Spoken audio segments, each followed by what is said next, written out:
अगर आपको पता चले कि आप Got to you by ITEL, Higher and Sensodyne K.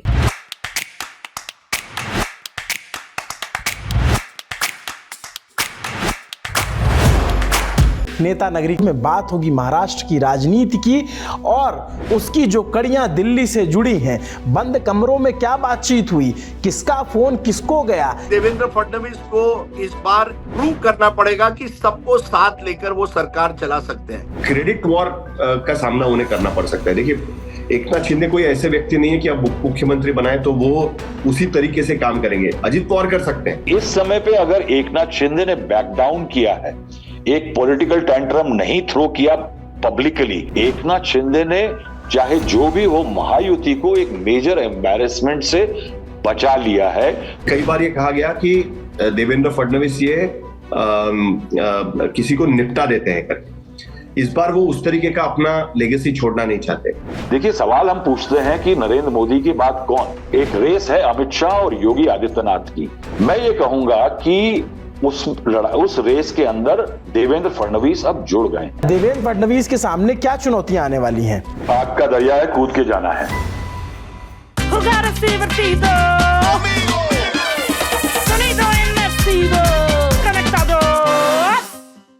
इससे पहले कि आप हमको दरेरा दें कि एक हफ्ते के पूरे इंतजार के बाद सौरभ भैया नहीं आए, ये कहां से आ गए, तो भैया कमेंट में प्यार आप बरसाइएगा, लेकिन थोड़ा संभाल के। नमस्ते, अभिनव पांडे नाम है मेरा और नेता नगरी इस हफ्ते आप तक पहुंचाने की जिम्मेदारी मेरे ऊपर है।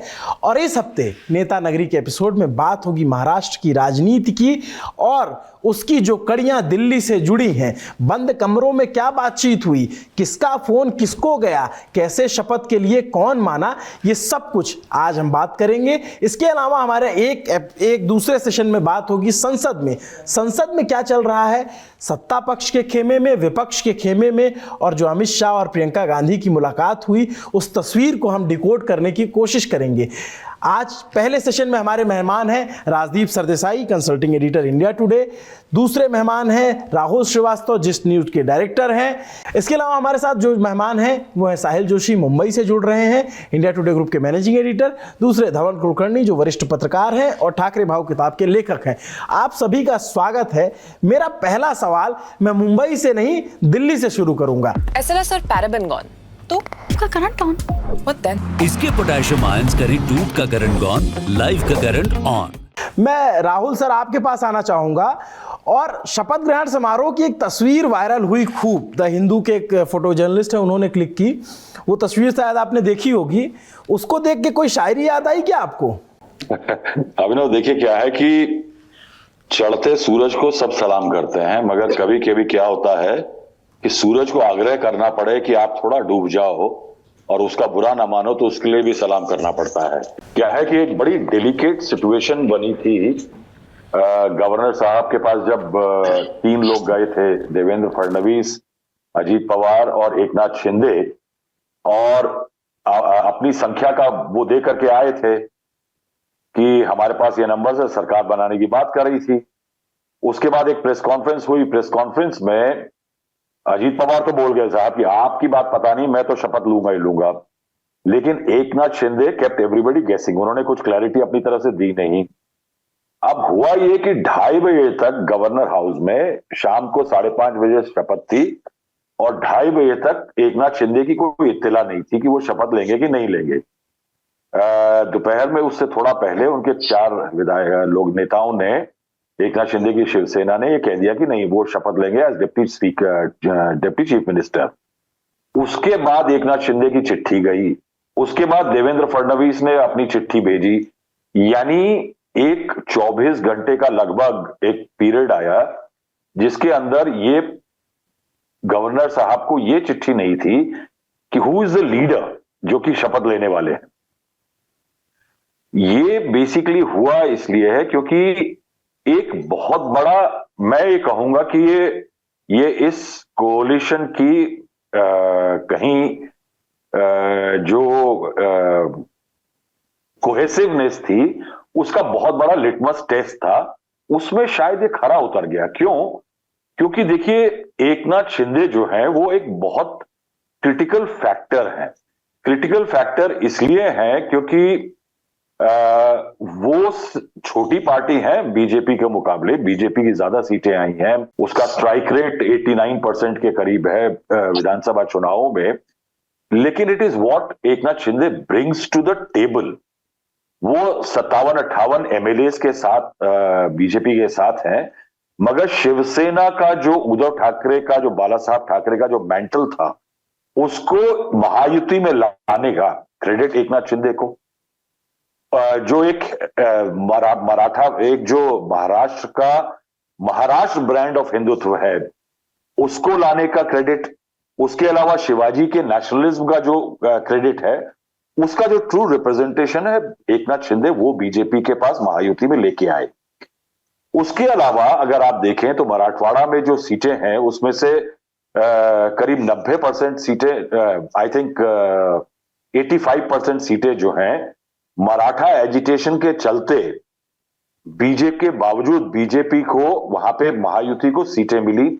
उसमें पार्ट क्रेडिट आपको एकनाथ शिंदे को देना पड़ता है, क्योंकि आफ्टर ऑल देवेंद्र फडणवीस जो बीजेपी का लगभग चेहरा थे, मुख्यमंत्री के भले ना रहे हो, वो चेहरा थे। दूसरा, ये उस इलेक्शन की ही बात नहीं है, ये इसका कनेक्शन फ्यूचर से भी था। फ्यूचर से कनेक्शन ये है कि अगर उस मेंटल को, महायुति को रखना है तो उसके लिए एकनाथ शिंदे जरूरी हैं।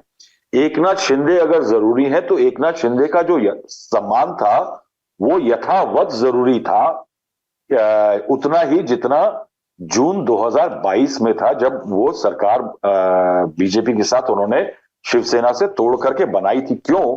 क्योंकि कहीं भी एक कदम नीचे जो है, एक पोर्टफोलियो कम भी उनके लिए क्लाइम डाउन होगा। और वो शिवसेना यूबीटी उसका हमेशा यही कहेगी कि जब जरूरत थी तो इस्तेमाल किया, और जब जरूरत पड़ी तो जरूरत नहीं रही तो दूध में मक्खी की तरह फेंक दिया। और यही बात कल संजय राउत ने बड़ी क्लियरली अपनी साउंड बाइट में बोली है। उसके अलावा आगे के आने वाले चुनाव है, बृहन मुंबई का चुनाव है, म्युनिसिपल कॉर्पोरेशन का, बीएमसी बड़ी कैश काउ है एक तरह से, और एक मैटर ऑफ प्रेस्टीज है, जहां शिवसेना का बोलबाला है। शिवसेना को टक्कर देनी है आपने, अगर लॉन्ग टर्म पॉलिटिक्स करनी है तो एकनाथ शिंदे जरूरी थे। नहीं तो सरकार तो आप अजीत पवार के साथ भी बना सकते थे, आपके पास जो 5 आए हैं विधायक इंडिपेंडेंट, उनसे भी बन सकती थी। But given the significance of Eknath Shinde, political, उस जिसे कहते हैं ना पॉलिटिकल क्रिटिकल पॉइंट पे खड़े हैं एकनाथ शिंदे, वहां पे एकनाथ शिंदे को मनाना, मनुहार करना इतना जरूरी था।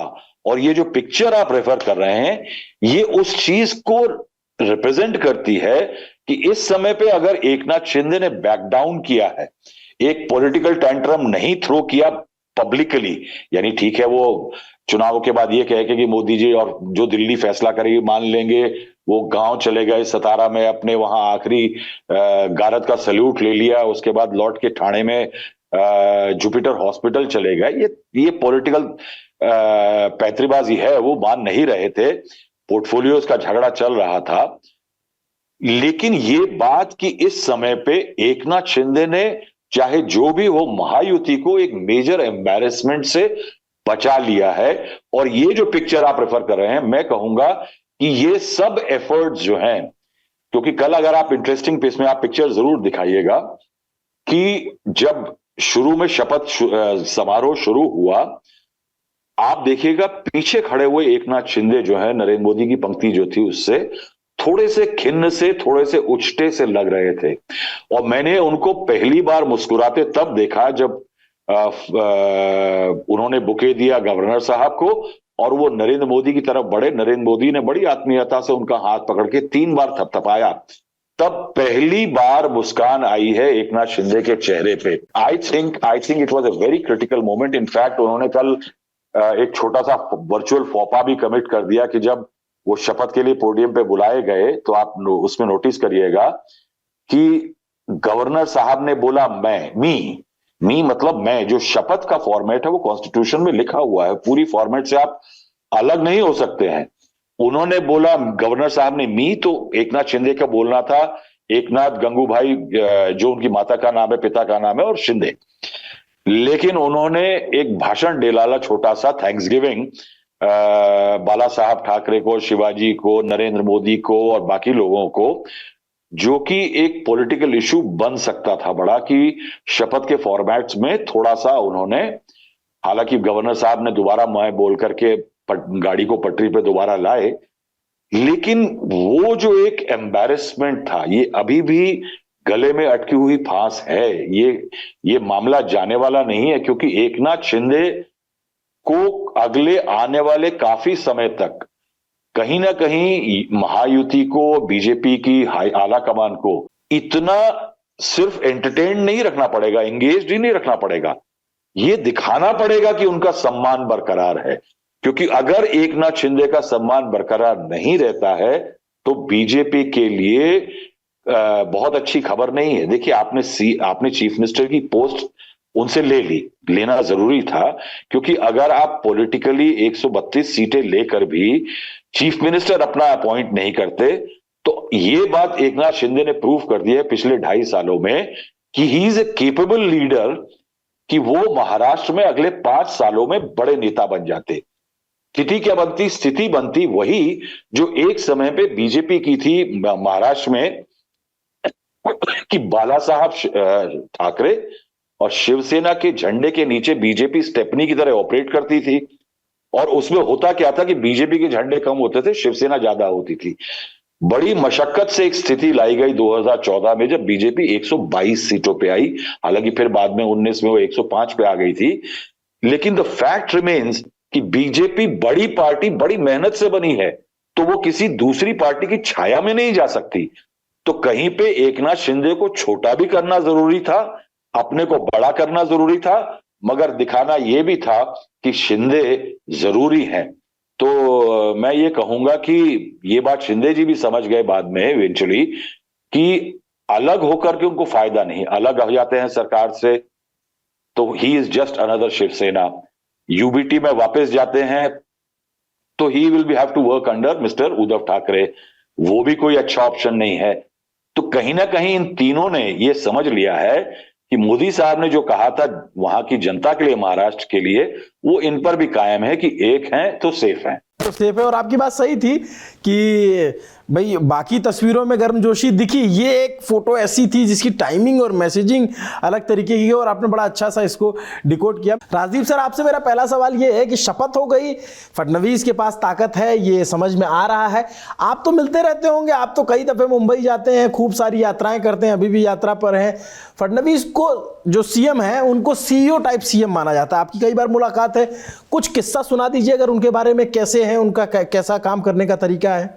देखिए अभिनव, बहुत इंटरेस्टिंग है। पहली बार मैंने देवेंद्र फडणवीस के बारे में सुना जब मैं उस समय CNN, IBN और IBN समूह का एडिटर इन चीफ था।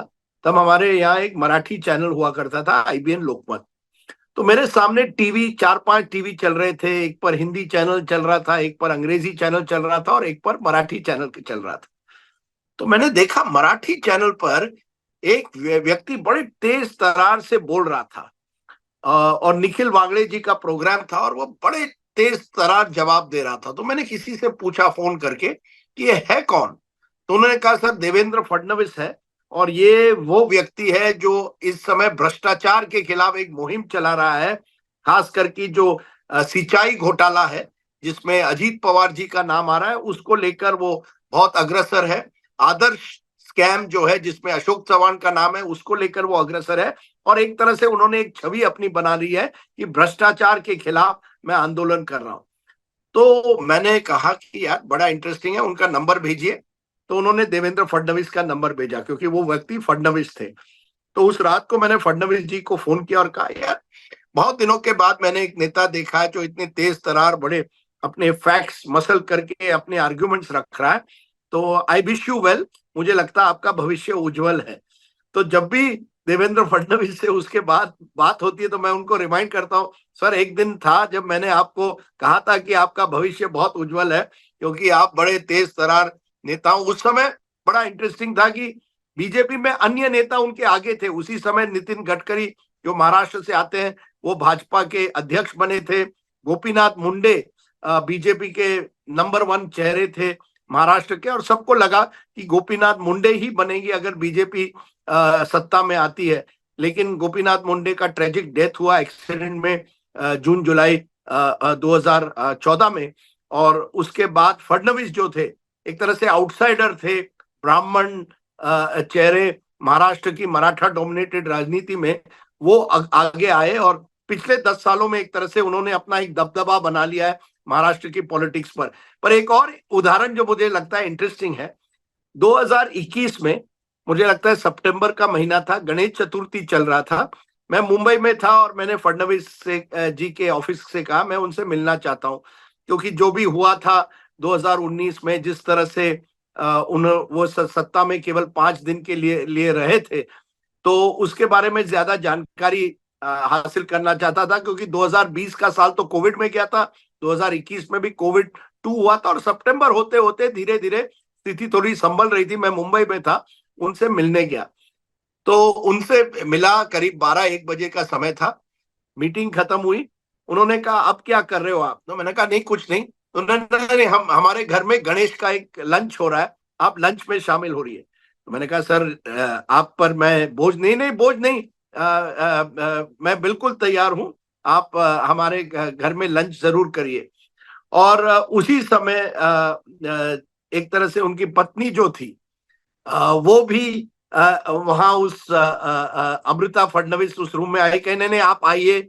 और मुझे ताजुब हुआ कि फडणवीस जी, एक बार उनकी पत्नी आई, वो टेक ओवर कर लिए उन्होंने, अमृता जी ने टेक ओवर किया। उनकी बेटी भी वहां थी और उनकी बेटी उसी स्कूल में जाती थी, अंग्रेजी स्कूल जहां मैं जाता था, कैथीड्रल स्कूल में। तो हमारी बातचीत शुरू हो गई। और मैं ये कहानी आपके लिए इसलिए बोल रहा हूं क्योंकि उस समय अमृता फडणवीस पर लगातार एक तरह से आरोप हो रहे थे, टारगेट किया जा रहा था कि अमृता फडणवीस को पर अनेक विपक्ष जो था, जो उस समय सत्ता में था, वो अमृता फडणवीस के जरिए देवेंद्र फडणवीस को टारगेट कर रहा था। लेकिन देवेंद्र फडणवीस खुद कभी ऐसे उन्होंने ये नहीं, कभी उस मामले पर डिफेंसिव नहीं रहे।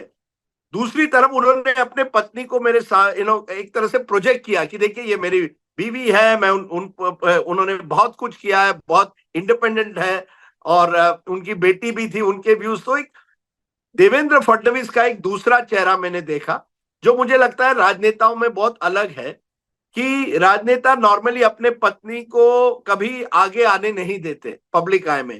देवेंद्र फडणवीस को कोई प्रॉब्लम नहीं था कि अमृता फडणवीस जो है वो अपनी आइडेंटिटी बना रही है। और मुझे अच्छा लगा कि कोई भी नेता जो है ना, अपनी पत्नी को अपनी एक इंडिपेंडेंट आइडेंटिटी बनने दे। हालांकि विवादास्पद बन गए थे, इसके बावजूद Fadnavis ji I think was very proud of his wife.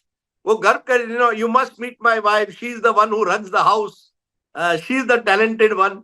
एक तरह से वो और I think it's a sign that at least Devendra Fadnavis is not a MCP, जिसे कहते हैं अंग्रेजी में मेल शोविनिस्ट, कि केवल खुद को प्रोजेक्ट करने, बीवी को कहीं जनाना में रखे नहीं।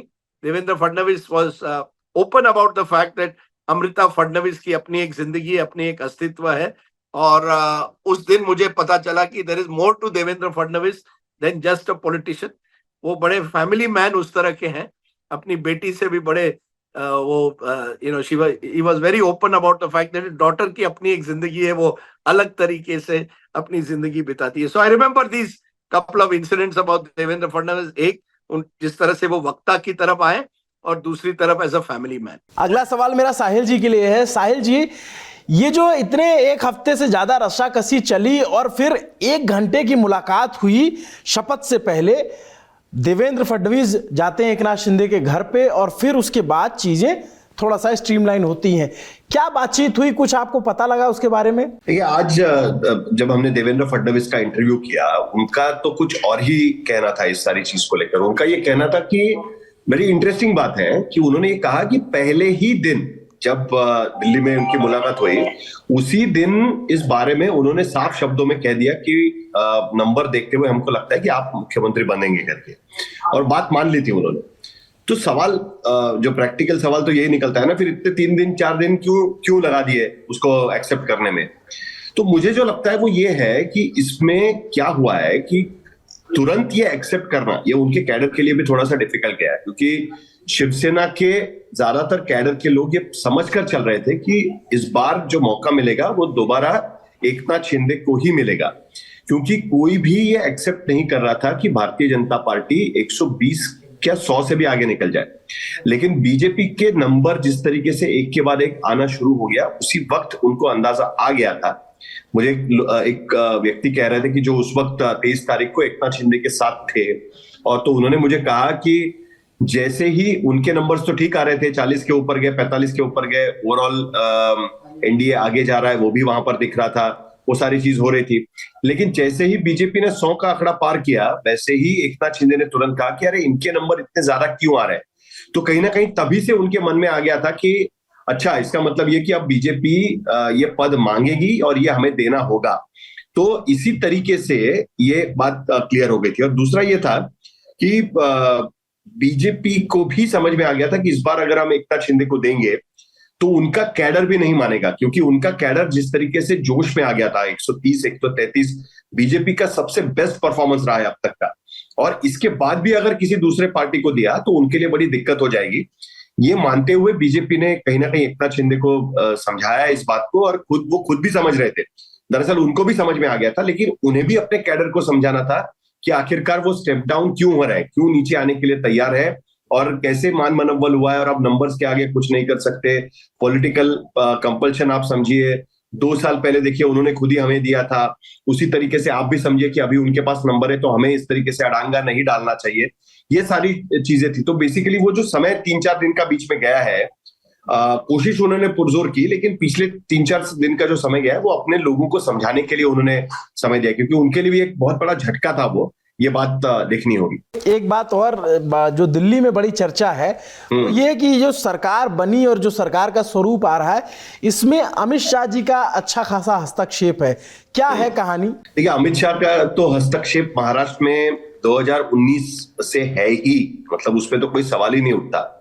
अगर उनका हस्तक्षेप नहीं होता तो जिस मतलब ये हर जो क्या कहते हैं बातचीत जो है, फिर एकनाथ शिंदे के साथ हो शिवसेना से बाहर निकलने के पहले, या अजित पवार के साथ हो, ये सब चीजें अमित शाह से बातचीत करके ही हुई है। ये बात में तो कोई आपको दो राय नहीं रखनी चाहिए। तो इसके लिए ये सब चीजों में अमित शाह का हाथ है, इसमें तो कोई सोच मतलब दो राय हो ही नहीं सकती।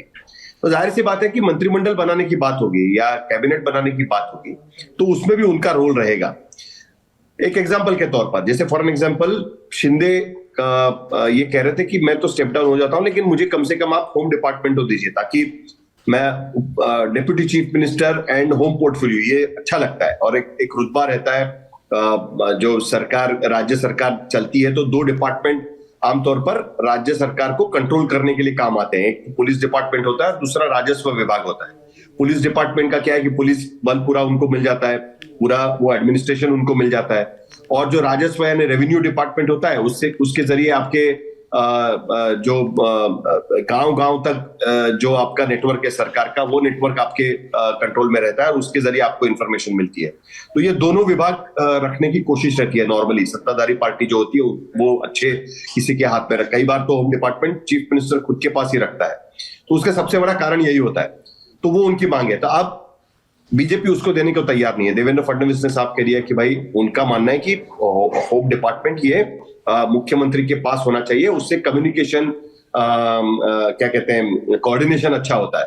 तो ऐसे में अब कौन सा विभाग दूसरा देना है, यहां पर अमित शाह का रोल है कि क्या ये देना भी है कि नहीं। और अमित शाह और एकनाथ शिंदे के संबंध काफी अच्छे हैं। एकनाथ शिंदे उन्हें अपना नेता भी मानते हैं। आपने देखा होगा कि शपथ ग्रहण के समय उन्होंने 4 लोगों के नाम लिए। पहला नाम बाला साहब ठाकरे का लिया, वो तो शिवसेना के संस्थापक है, उनका नाम तो लेना ही है। आनंद दिघे का नाम लिया, जो उनके गुरु वो मानते हैं, ठाणे के शिवसेना के प्रमुख थे। नरेंद्र मोदी का नाम लिया, वो तो प्रधानमंत्री है, और उसके साथ साथ अमित शाह का नाम लिया, क्योंकि आज की तारीख में वो उनके पॉलिटिकल मेंटर है एक तरीके से, ऐसा अगर हम देखें तो जाहिर सी बात है कि उनका रोल इसमें अहम रहेगा। दूसरी तरफ अजित पवार भी साथ में है, तो उनको भी हालांकि उनकी डिमांड ज्यादा है नहीं, लेकिन फिर भी उनको ठीक ठाक लगे, भाई बुरा नहीं लगना चाहिए, इतना तो कम से कम उनको देना चाहिए। तो वो बुरा नहीं लगने का जो सीमा है ना, वो कहीं ना कहीं अमित शाह भी तय करेंगे कि ठीक है इनको फाइनेंस दे दो या चलो कोऑपरेटिव दे दो, बाकी चीज उनको बोलना एडजस्ट कर ले, तो वो सारी चीज में अमित शाह का रोल तो डेफिनेटली रहेगा, इस पे तो कोई डाउट नहीं। राजदीप सर, एक सवाल का और जवाब दीजिएगा। सुना अजीत पवार दिल्ली आए थे, अमित शाह जी से उनकी मुलाकात हुई और ऐसा कहा जा रहा है कि वो केंद्र में अपना एक मंत्री चाहते हैं, एक गवर्नर पद भी चाहते हैं, ऐसा सूत्र दावा कर रहे हैं या कई जगहों पे सुर्खियां चल रही, कितनी सच्चाई है इसमें?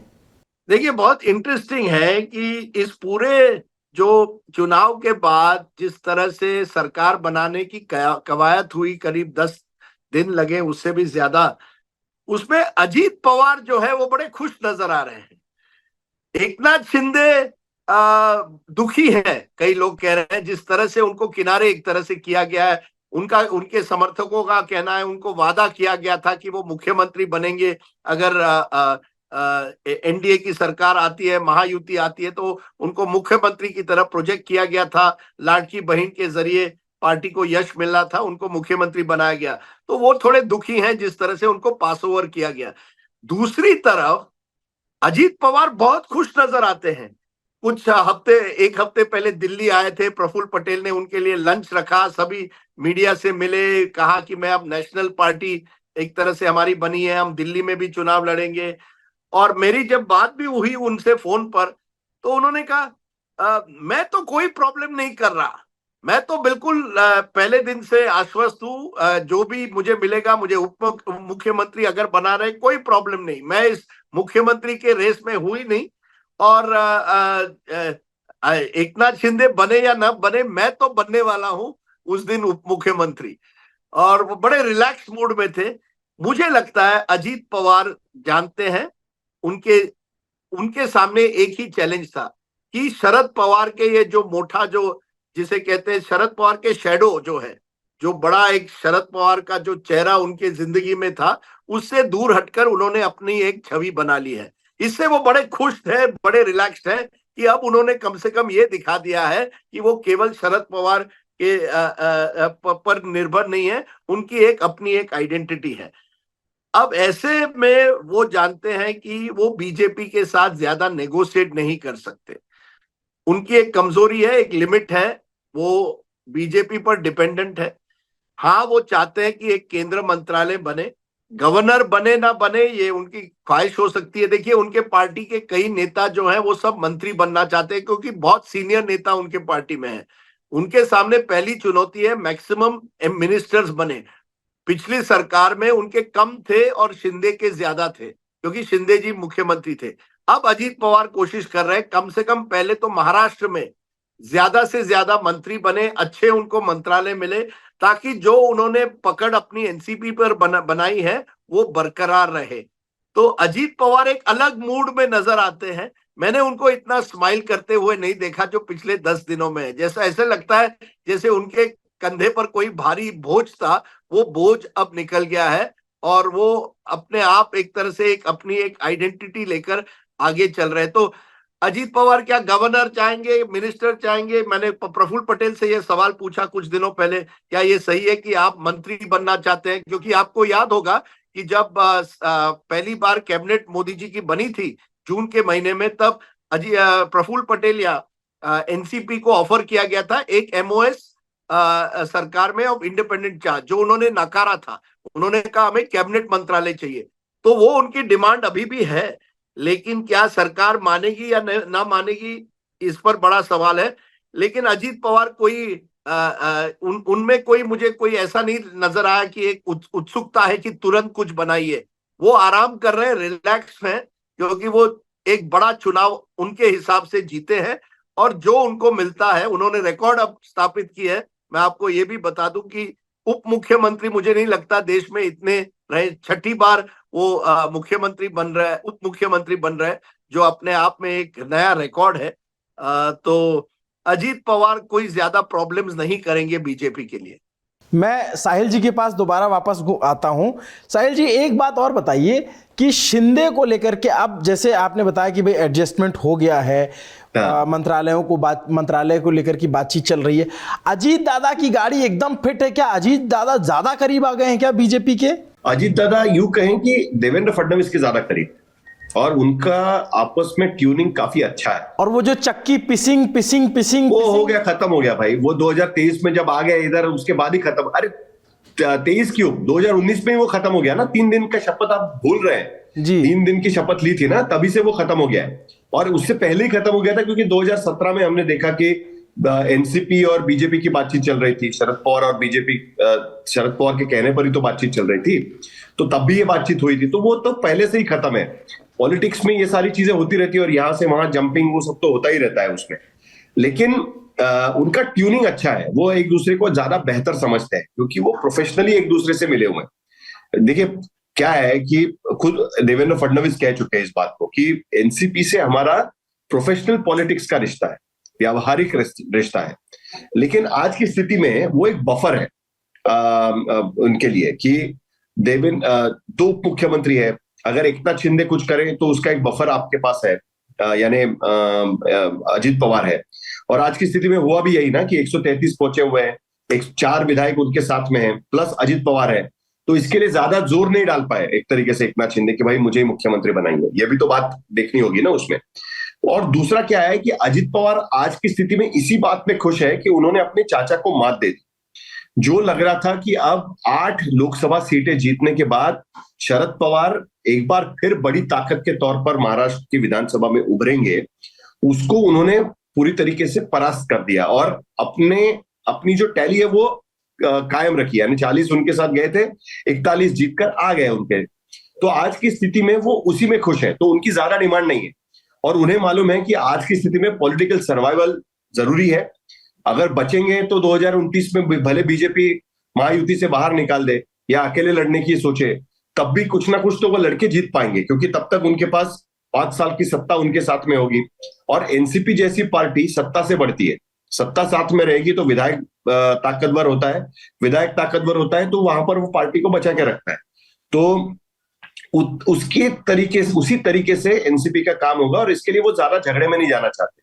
वो चाहते हैं कि भाई मान मनोबल से आपस में समझौता करके बात चले, और यही समझौते की राजनीति आज की स्थिति में अजित पवार करते हुए नजर आएंगे। और वो एक बफर के तौर पर और पॉलिटिकल अलाई के तौर पर देवेंद्र फडणवीस के साथ ज्यादा बेटर काम करेंगे, ये हमें देखने मिलेगा। भले आइडियोलॉजिकली वो अलाइन नहीं है एक दूसरे से तब भी। तो मतलब यहाँ पे वो नारा थोड़ा सा बदल जाएगा, बचेंगे तो लड़ेंगे, क्योंकि तब आगे चलता रहेगा मामला। मैं धवल कुलकर्णी साहब आपके पास भी आना चाहूंगा। सर ये बताइए कि उधर ठाकरे खेमे में क्या चल रहा है। उनके लिए तो ये स्थिति हो गई, ना खुदा मिला ना विसाले सनम। और इधर जो है शिंदे को वो जब देखते हैं कि उनको मुख्यमंत्री नहीं बनाया गया, तो थोड़ा सा उनके लिए मुस्कुराने की वजह भी मिल गई कि चलो ये मुख्यमंत्री दोबारा नहीं बन पाए। और चाहे संजय राउत हो, चाहे प्रियंका चतुर्वेदी हो, इन सबके बयान आने लग गए। देखिए ये बहुत ही क्रूशल समय है उद्धव ठाकरे के लिए, उनकी शिवसेना के लिए। आप अगर देखेंगे तो शुरुआत में हाल ऐसा था कि जब पहली बार जून 2022 में जब एकनाथ शिंदे निकले थे शिवसेना से बाहर, तो एक ऐसे माना जाता था कि उनके लिए एक सिंपैथी थी उद्धव ठाकरे के लिए, उनकी पार्टी के लिए। उसके बाद जुलाई 2023 में अजित पवार ने एनसीपी तोड़ी, वो सरकार में शामिल हो गए, तो ऐसे सेंटिमेंट था कि ये सिंपैथी बढ़ गई है।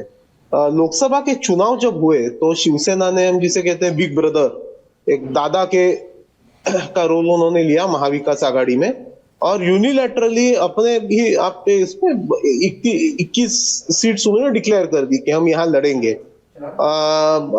उसमें कांग्रेस की जो सीटें थी, जैसे सांगली, जहां पर शिवसेना के, मैं आपको थोड़ा इतिहास बताना चाह रहा हूँ कि 10 सरपंच भी नहीं है उस पूरे जिले में, तो वहां पर भी उन्होंने अपना कैंडिडेट उतारा।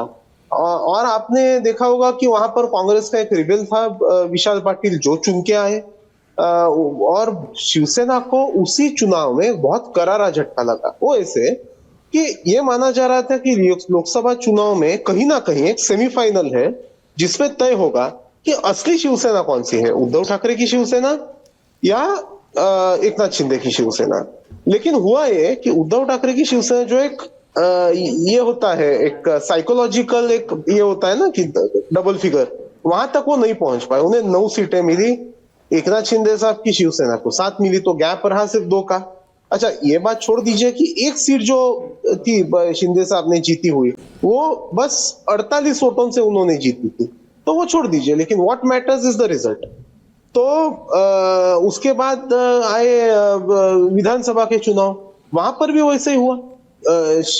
उद्धव ठाकरे जी की शिवसेना ने काफी मशक्कत के बाद ज्यादा मतलब इधर में हो यहाँ वहां हो सीटें ले ली, और उनकी ये कोशिश थी कि ज्यादा से ज्यादा सीटें हम इसलिए लेंगे क्योंकि हमारा स्ट्राइक रेट बड़ा होना चाहिए। लेकिन असल में वो नहीं हुआ। इनफैक्ट ये जो दोनों मतलब शिवसेना और कांग्रेस ये दोनों के झगड़े में इधर वो और जगह हो, वहां पर उनकी सीटें एक्चुअली गिर गई। दोनों पार्टियों के लोग जो है ना, दो चीजें एकदम पक्का कह रहे थे। एक तो कह रहे थे कि महायुति में वीकेस्ट लिंक है अजीत पवार, उनकी ज्यादा सीटें नहीं आएंगी। लोग कह रहे थे ज्यादा से ज्यादा 25 सीटें, उसके ऊपर नहीं। अभी देखिए उनकी तो 41 सीटें आ गई। और दूसरी बात, लोग कह रहे थे कि वीकेस्ट लिंक महाविकास आघाड़ी में कौन है, उद्धव ठाकरे। अभी आप आयरनी देखिए, सबसे ज्यादा सीटें महाविकास आघाड़ी में उनकी आ गई 21। तो भी ये मजे की बात है। लेकिन फिर भी आज आप अगर देखें तो कहीं ना कहीं एक लोगों के in terms of the mandate ऐसे लग रहा है कि कहीं ना कहीं एकनाथ शिंदे आज छाती थपथपा कर कह सकते हैं कि मेरी शिवसेना ये असली शिवसेना है। क्यों? क्योंकि लोगों का मैंडेट मेरे पास है। और ये तो बिल्कुल जाहिर है कि शिवसेना का जो कोर वोटर है, वो मुंबई का मराठी मानुस जो है, वो कहीं ना कहीं एकनाथ शिंदे के शिवसेना के पास गया है, बीजेपी के पास गया है, और थोड़ा राज ठाकरे के एमएनएस के पास भी है।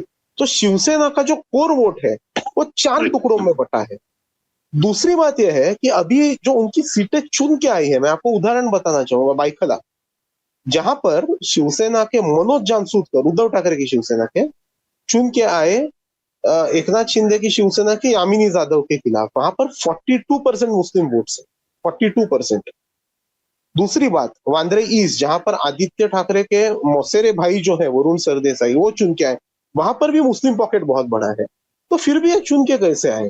तो उसका कारण यह है कि जब मराठी वोट स्प्लिट हो गए, हिंदू वोट्स इनसे स्प्लिट हो गए, उसी वक्त मुसलमानों ने बहुत बड़े पैमाने पर उनके लिए वोट किया है। अभी मुझे लग रहा है कि कहीं ना कहीं उद्धव ठाकरे की पार्टी के सामने ये बहुत बड़ा प्रेडिकामेंट है, दुविधा है। वो ऐसी है कि या वो महाविकास आघाड़ी में रहे, इंडिया अलायंस में रहे, और कहीं ना कहीं एक सेक्युलर राजनीति करे, क्योंकि ये नया वोटर जो उन्होंने जोड़ा है, तो उसे उस वोटर को उन्हें साथ रखना चाहिए। अच्छा, दूसरी बात यह है कि जहां पर देखिए हिंदुस्तान को आप अगर देखें, इंडिया को आज आप अगर देखेंगे, तो कहीं ना कहीं मेजोरिटेरियन होते जा रहा है। तो जहां पर वक्फ बिल का सवाल है, जहां पर यूनिफॉर्म सिविल कोड का सवाल है, तब अगर उद्धव ठाकरे जी को की पार्टी को भूमिका लेनी होगी, तो क्या भूमिका लेनी? देखिए, मुसलमान अगर ऐसे देखा जाए बल्क में शिवसेना के लिए कभी वोट नहीं करते थे। आज ये वोट ठाकरे जी को मिले हैं, लेकिन ये उनके नेचुरल वोटर नहीं है। इसका मतलब यह है कि वो कभी भी उनसे दूर जा सकते हैं। तो इस वोटर को साथ में रखना है या वापस मराठी और हिंदुत्व की राजनीति करनी है, ये बहुत बड़ा सवाल होगा उनके सामने। जो नेचुरल वोटर था वो तो दूर चला गया। नहीं, और एक मुझे जो लग रहा है कि उनके बहुत बड़ी अपॉर्चुनिटी है। देखिए, आप अगर दक्षिण की देखिए, महाराष्ट्र के बारे में हमेशा कहा जाता है कि महाराष्ट्र में रीजनल पॉलिटिक्स चलता है, वो एक मिसनॉर्मल। ये शिवसेना का जो मराठी पॉलिटिक्स है, आप ट्रेडिशनली अगर देखेंगे तो मुंबई, ठाणे, इसके बाहर वो ज्यादा गया नहीं है। और इस रीजन में क्यों चला है? इसका कारण यह है कि मुंबई का जो मराठी मानुस है, वो मुंबई में मेजोरिटी नहीं है, वो लार्जेस्ट माइनॉरिटी है। और लार्जेस्ट माइनॉरिटी होने के कारण उसके कई डेमोग्राफिक इनसिक्योरिटीज है, कल्चरल इनसिक्योरिटीज है, सोशल इनसिक्योरिटीज है, इकोनॉमिक इनसिक्योरिटीज है। तो इसीलिए ज्यादा चले। अगर शिवसेना को, उद्धव ठाकरे की शिवसेना को अपोजिशन स्पेस ऑक्यूपाई करना और असली मीनिंग में अगर उन्हें एक रीजनल पार्टी बनना है, जैसे साउथ में है, एआईएडीएमके है, डीएमके है, टीडीपी है, बीआरएस है, उस तरीके से अगर उन्हें असली रीजनल पार्टी बननी है, तो उन्हें क्या करना होगा? तो बेसिकली एक भाषा और मैं कहूंगा कॉमर्स, इकोनॉमी, उसका कहीं संबंध जोड़ना पड़ेगा। आज उनका जो पॉलिटिक्स है भाषा के इर्द गिर्द घूमने वाला, वो कहीं ना कहीं इमोशनल पॉलिटिक्स है, उसका संबंध उन्हें इकोनॉमिक्स से जोड़ना होगा। एक ऐसे सिस्टम के लिए उन्हें झगड़ना होगा कि जब भाषा सीखने से, मराठी भाषा सीखने से ही आपका इकोनॉमिक्स चल जाए, उससे फायदा हो। तो ये अगर उद्धव ठाकरे की पार्टी करती है, बहुत बड़ी अपॉर्चुनिटी है उनके लिए। वो कर पाएंगे नहीं कर पाएंगे हम नहीं जानते हैं, क्योंकि जनरली एक ऐसा ऑब्जर्वेशन है कि देखिए, मेरे एक दोस्त हैं जो शिवसेना में बहुत लंबे समय से रहे हैं, एकदम उनके भारतीय विद्यार्थी सेना के समय से, तो वो ऐसे कहते हैं कि एकनाथ शिंदे और उद्धव ठाकरे के स्टाइल ऑफ फंक्शनिंग में क्या फर्क है। तो शिंदे साहब को अपने आसपास लोग अच्छे लगते हैं और उद्धव ठाकरे को नहीं लगते। ये थोड़ा सा हार्ड हिटिंग लगेगा आपको, लेकिन आप अगर देखें तो उद्धव ठाकरे का जो स्टाइल है वो थोड़ा सा अलग है काम करने का।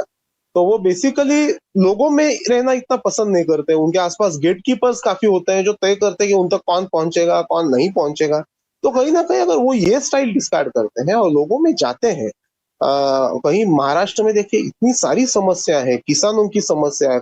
अभी जैसे मैं घूमा था मराठवाड़ा में और यहाँ का, तो जो सोयाबीन उगाने वाले किसान है उनकी बहुत बड़ी समस्या है, कपास के किसानों की बड़ी समस्या है, जो कॉन्ट्रैक्ट लेबरर्स है उनकी समस्या है। तो उन सारे ऐसे तबकों को लेके उन्हें काम करना होगा। मुश्किल काम है, लेकिन अगर वो कर सकते हैं तो मुझे लगता है कहीं ना कहीं महाराष्ट्र के पॉलिटिक्स में एक जो सोशल वैक्यूम है वो भर पाएंगे। हिंदुत्व की राजनीति और मराठी में एक कहीं ना कहीं एक कॉन्ट्रडिक्शन है। वो कैसे है, जब आप हिंदू की बात करते हो, हिंदुत्व की बात करते हो, इसका मतलब ये है कि कहीं ना कहीं नंबर एक महाराष्ट्र के जो मुसलमान है, जो मराठी स्पीकिंग मुसलमान है, आप जाओ वेस्टर्न महाराष्ट्र में जाइए, आप कोंकण में जाइए, वो मराठी भाषिक मुसलमान है, उन्हें आप दूर करते हो। दूसरी बात यह है कि जो बाहर से लोग आते हैं, जो हिंदी भाषी के और बाकी के भाषा बोलते हैं, उन्हें आपको अपनाना होगा क्योंकि वो हिंदू है। तो ये सारे कॉन्ट्रेडिक्शंस वो कैसे निगोशिएट करते हैं, उसके ऊपर मुझे लगता है बहुत सारी चीजें तय हो जाएंगी। जी, तो कुल मिला के आपका ये कहना है कि उनको पांव पांव घूमना पड़ेगा। अब जो है राजनीति सिर्फ मातोश्री के अंदर बैठकर नहीं हो पाएगी, क्योंकि एक दूसरी लकीर एकनाथ शिंदे ने खींच दी है और पीपल्स के का सीएम बनने की उन्होंने कभी अपनी छवि बनाई। देखिए, एक जमाना ये था जब इलेक्शंस जो है वो बेसिकली इस पे लड़े जाते थे या जीते जाते थे कि किस नेता की सभा हुई। वाजपेयी जी की सभा हुई, बाला साहब की सभा हुई। आज वो जमाना नहीं है। 1999 में जब शरद पवार साहब स्प्लिट हुए थे कांग्रेस से, उन्होंने एनसीपी बनाई थी, तो महाराष्ट्र में कांग्रेस ने अलायंस किया था एक संस्था के साथ जिसका नाम है all India Muslim OBC organisation. उसके अध्यक्ष जो है शब्बीर अहमद अंसारी, वो महाराष्ट्र में जो ओबीसी पॉलिटिक्स है, तो उसके जो एकदम शुरुआती दौर में जो लोग, जिन लोगों ने वो मुद्दा उठाया था, जैसे शब्बीर अंसारी है, उनके जो गुरु थे नारायण पाटिल, ये सब लोग, तो ये शब्बीर अंसारी साहब के ऑल इंडिया मुस्लिम ओबीसी के ऑर्गेनाइजेशन के साथ उन्होंने अलायंस किया था और उन्होंने एक उम्मीदवार दिया था शब्बीर भाई ने, मिरज नाम के एक जो ये है कॉन्स्टिट्यूएंसी सांगली डिस्ट्रिक्ट में, वहां पर। तो उस उम्मीदवार का नाम था हफीज भाई धतुरे। वो एक बेकरी चलाते थे और साइकिल पे घूम के डबल रोटी बेचते थे। तो ऐसे एकदम सीधे साधे आदमी को उन्होंने टिकट दे दिया और उनके खिलाफ थे वहां पर एक बहुत ही respected socialist leader, Janata Dal के उस वक्त के विधायक शरद पाटिल।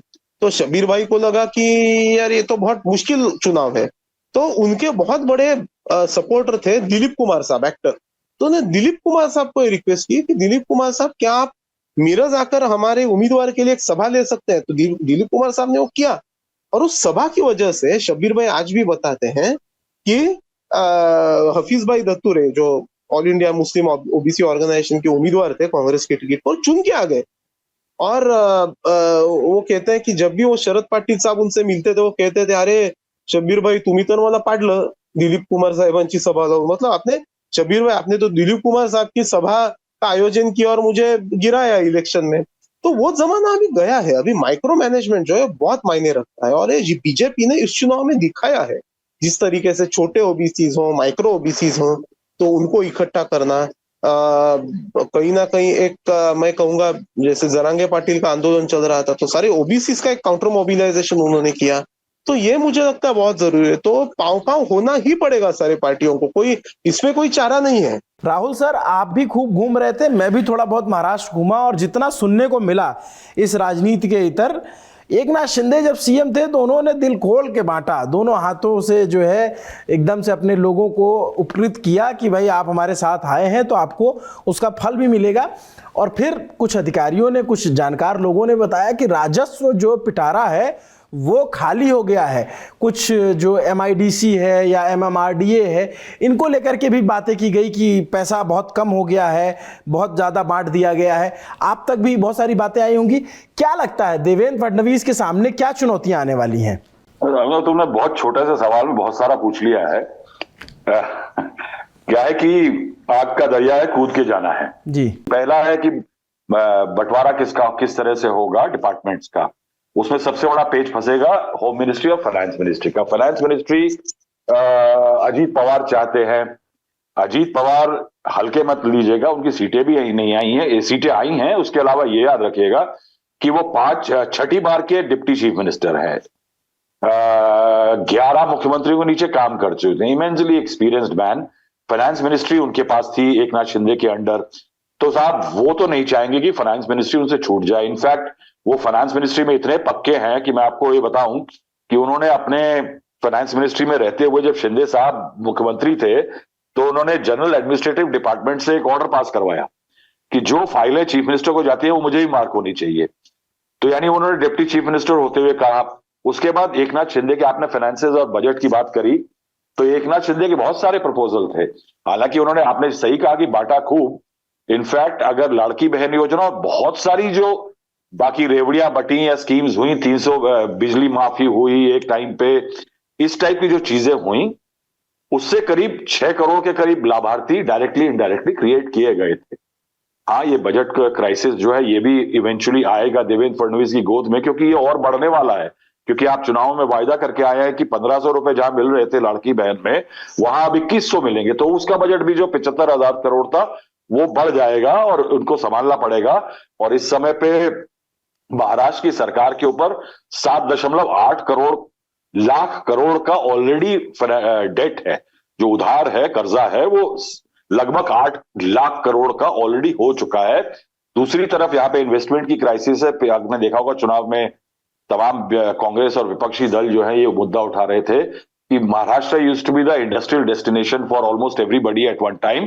अब सारी इंडस्ट्रीज को जो दिल्ली के, गुजरात के बड़े नेता हैं वो गुजरात ले जा रहे हैं और महाराष्ट्र को कुछ नहीं मिल रहा है। तो ये जो महाराष्ट्र का प्राइड है वापस लाना होगा। लेकिन बहरहाल होम मिनिस्ट्री चाहते हैं एकनाथ शिंदे, ये एक बड़ी कंडीशन है। अब इसका ग्राउंड क्या है? ग्राउंड ये है कि जब देवेंद्र फडणवीस उप मुख्यमंत्री थे तो गृह मंत्रालय उनके पास था, वित्त मंत्रालय अजीत पवार के पास था। तो उस अरेंजमेंट के हिसाब से उप मुख्यमंत्री के पास गृह मंत्रालय आना चाहिए। लेकिन वो बीजेपी को तय नहीं है। क्यों? गृह मंत्रालय उतना इंपॉर्टेंट नहीं है। प्रॉब्लम है CID, special branch, crime branch और जितनी इस तरह की खुराफाती संस्थाएं हैं, ये सारी होम मिनिस्ट्री के अंदर आती हैं।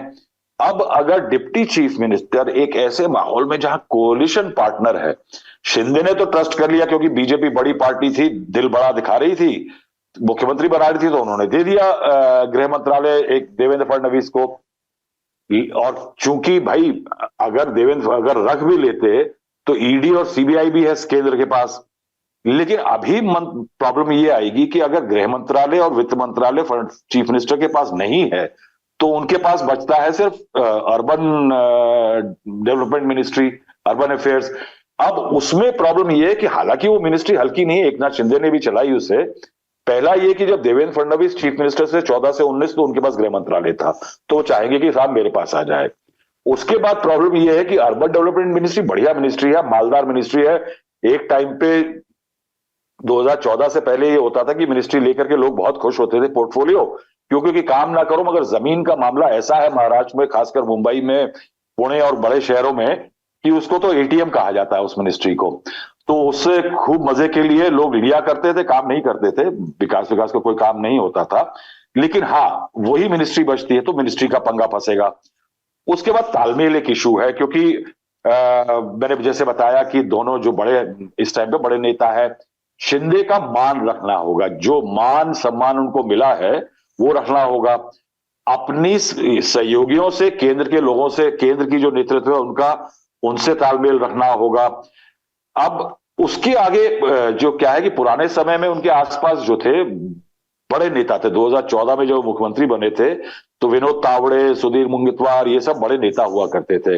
हालांकि सब साइडलाइन हो गए इस दौरान में। फडणवीस एडमिनिस्ट्रेशन में कच्चे थे और उनको बाबुओं पे बहुत शक था। क्यों? क्योंकि महाराज जो है वो 15 साल के कांग्रेस शासन से आया था। तो देवेंद्र फडणवीस हर जगह शिकायत करते थे कि बाबू जो हैं ये सब कांग्रेस के लॉयल हैं। तो उन्होंने उस टाइम पे क्या किया कि एक नया सिस्टम महाराष्ट्र में शुरू किया जो कि पहले नहीं होता था, जिसमें वो बाहर से लेटरल एंट्री से ओएसडीज लाए, एक कॉर्पोरेट स्टाइल इंट्रोड्यूस किया। कॉर्पोरेट स्टाइल इंट्रोड्यूस करने के बाद उन्होंने एक 2015 में एक वॉर रूम बनाया। वॉर रूम के अंदर सारे डिपार्टमेंटल सेक्रेटरीज रखे। एक आईएएस ऑफिसर उसका नोडल ऑफिसर होता था, और ये नोडल ऑफिसर जो है क्या होता था, ये बिल्कुल मैं कहूंगा कि जो 2014 में उनको 15 में जो स्टाइल दिखाया देवेंद्र फडणवीस ने, वो फडणवीस कॉर्पोरेट स्टाइल जो था वो नरेंद्र मोदी स्टाइल 2 था। वो नरेंद्र मोदी 2 बन रहे थे। क्यों? क्योंकि अगर आपको याद हो कि दिल्ली में भी नरेंद्र मोदी ने क्या किया, सत्ता में आने पे सेंट्रलाइजेशन ऑफ पावर किया, पीएमओ को सुपर स्ट्रॉन्ग किया। वही देवेंद्र फडणवीस ने सीएमओ को सुपर स्ट्रॉन्ग सेंट्रलाइज्ड फोर्स बना दिया। उसी तरह से प्रधानमंत्री नरेंद्र मोदी ने एक संस्था बनाई, प्रणाली, प्रगति प्रणाली। प्रगति प्रणाली क्या थी कि उसमें सारे डिपार्टमेंट के बाबू होते थे, वो बैठते थे प्रधानमंत्री के साथ में। प्रधानमंत्री जायजा लेते थे कि कौन से डिपार्टमेंट का कौन सा काम कहां फंसा हुआ है, कहां कितनी प्रोग्रेस हुई है, कहां क्या करना है। एक बार मुझे याद है, मुझे एक अफसर ने बताया था कि एक रेलवे प्रोजेक्ट जो है मेजा इलाहाबाद के पास में पावर प्लांट बन रहा था, वहां 11 किलोमीटर करीब का ट्रैक फंसा हुआ था क्योंकि वहां पे लैंड एक्विजिशन नहीं हो पा रहा था। कुछ लोकल दबंगई करते थे वहां पे। अब प्रधानमंत्री ने वहां चीफ सेक्रेटरी को फोन लगाया, चीफ सेक्रेटरी के द्वारा वहां के डीएम को लाइन पे लिया गया, डीएम को लाइन लेने के बाद वहां के विरोधी नेताओं तक को लाइन पे ले लिया गया, और ये प्रधानमंत्री डायरेक्टली बात कर रहे हैं उन लोगों से जो कि ग्राउंड पे जमीन का एक्विजिशन रोक रहे हैं। यही प्रणाली जो है देवेंद्र फडणवीस ने अपनाई। अब इससे उनकी पार्टी और उनके सहयोगी 2014 से 19 से शिवसेना वाले बड़े नाराज थे कि साहब ये हमको छोटा कर रहे हैं, अपने आप को बड़ा कर रहे हैं, पावर का टोटल केंद्रीकरण कर रहे हैं। अब प्रॉब्लम ये आएगी कि जो देवेंद्र फडणवीस का कॉर्पोरेट स्टाइल ऑफ गवर्नेंस है उसको चेंज करना होगा उनको कोalition स्टाइल ऑफ गवर्नेंस पे।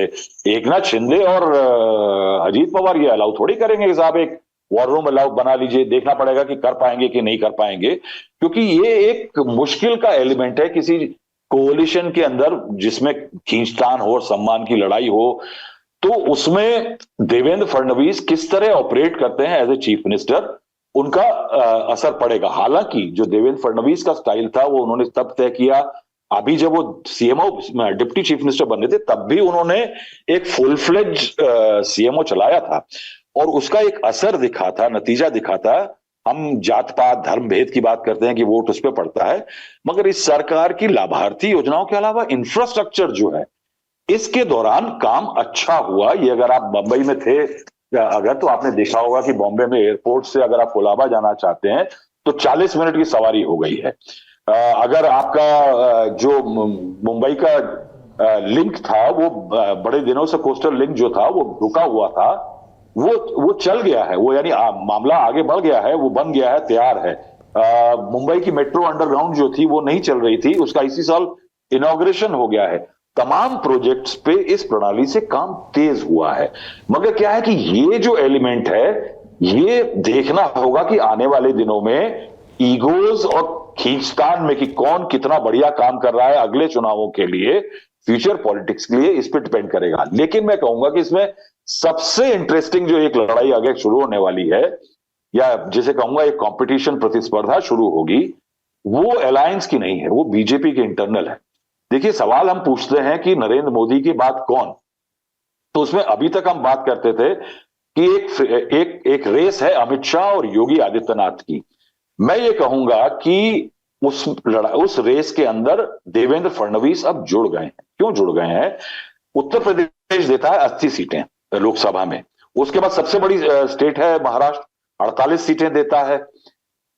अगर मैं ये आर्गुमेंट कहूं कि बीजेपी के बहुत सारे और चीफ मिनिस्टर हैं, तो मैं ये कहूंगा कि वो राजनीतिक रूप से इतने पॉलिटिकली सक्षम नहीं है, इतने एग्रेसिव नहीं है या उनकी इमेज नहीं है कि वो उस रेस का हिस्सा बन सके। समवेयर योगी आदित्यनाथ, अमित शाह एंड देवेंद्र फडणवीस ने अब एक ऐसी पोजीशन पे खड़े हैं जिनको जेन नेक्स्ट कहा जा सकता है कि टॉप लीडरशिप की रेस में आ सकते हैं।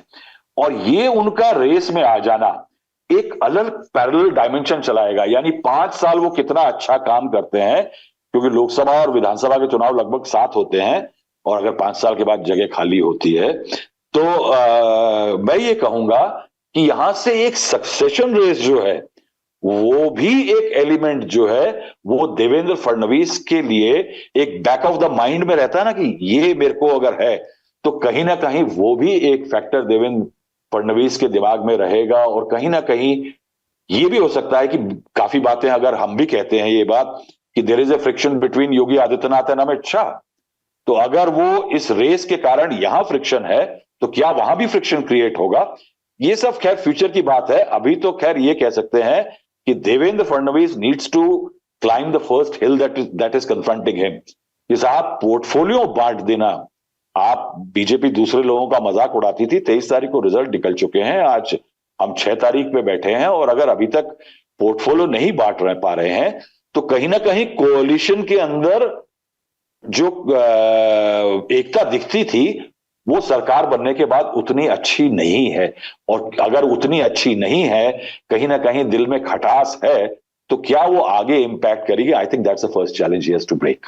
मतलब एक जो सवाल था महत्वपूर्ण जो पूछा जाता था कि बीजेपी को लेकर के खासकर जो पॉलिटिकल पंडित पूछते थे कि आफ्टर मोदी हु, और कई बार तो कई पॉलिटिकल पंडितों ने मोदी के लिए ये भी कह दिया कि ये फौज मार कप्तान है, क्योंकि जिस तरीके से मध्य प्रदेश, राजस्थान और छत्तीसगढ़ की लीडरशिप एक झटके में चेंज की गई और नई लीडरशिप लाई गई।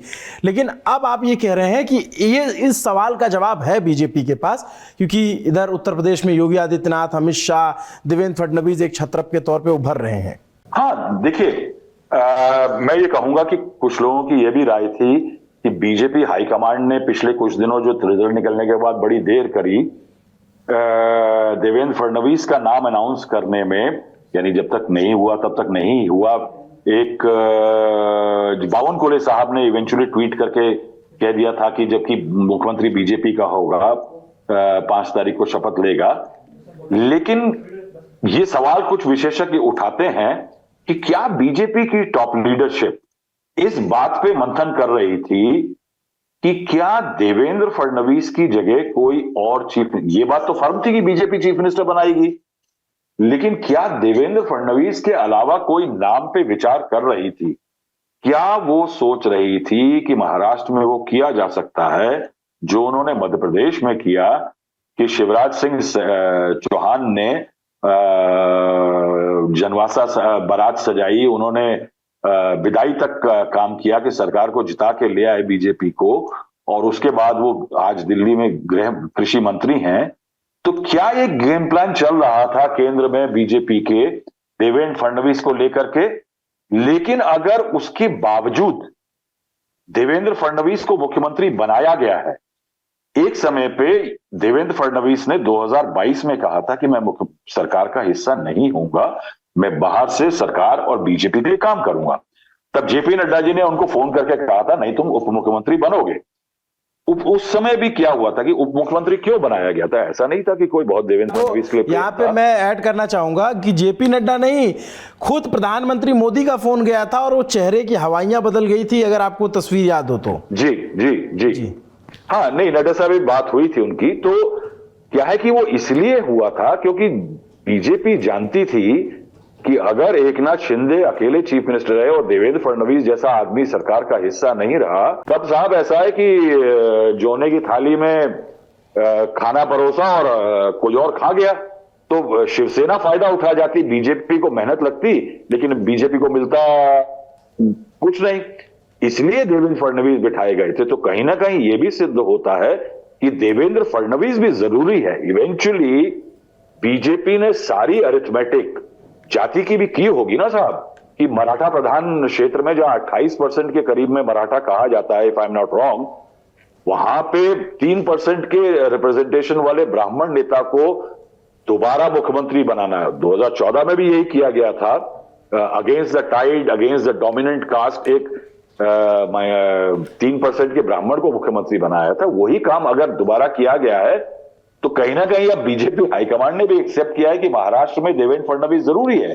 और अगर देवेंद्र फडणवीस जरूरी है, ये कोई चीफ मिनिस्टर प्रूव कर देता है, क्योंकि अगर आप आज अगर मध्य प्रदेश या राजस्थान के चीफ मिनिस्टर के लिए कह सकते हैं कि वो राजस्थान और मध्य प्रदेश के लिए जरूरी है, नहीं अगर कह सकते तो इसका मतलब है कि देवेंद्र फडणवीस का स्टेटस जो है वो कहीं ना कहीं ऊपर आ गया है, यानी वो जो सिंकिंग लेवल होता है ना उससे ऊपर आ गए हैं, अब वो तैरने लगे हैं साहब।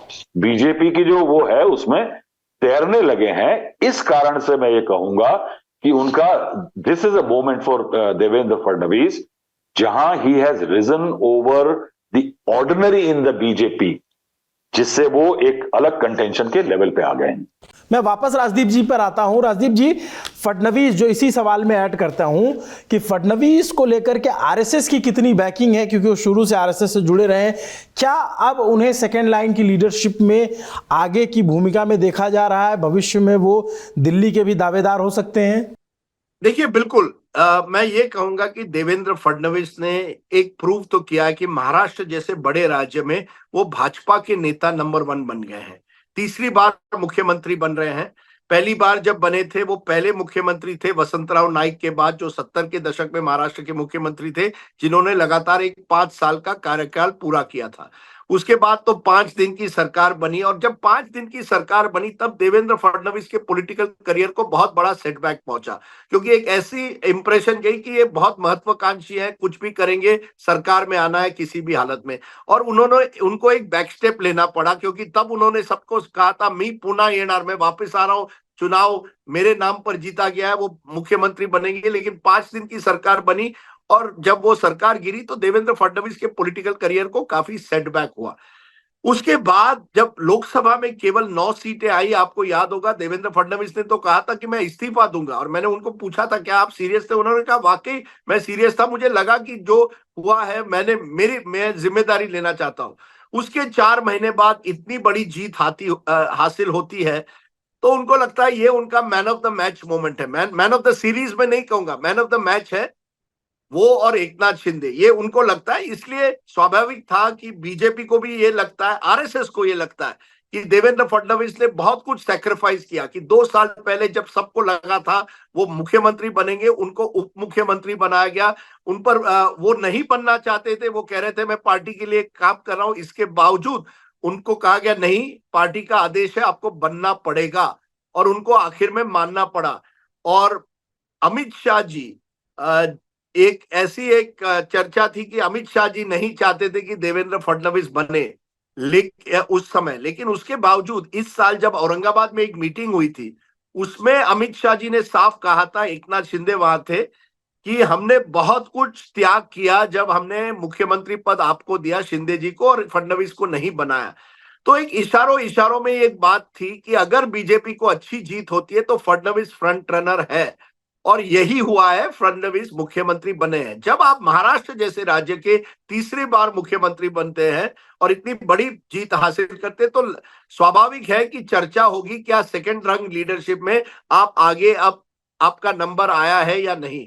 लेकिन अभी भी मैं कहूंगा कि देवेंद्र फडणवीस को इस बार प्रूव करना पड़ेगा कि सबको साथ लेकर वो सरकार चला सकते हैं।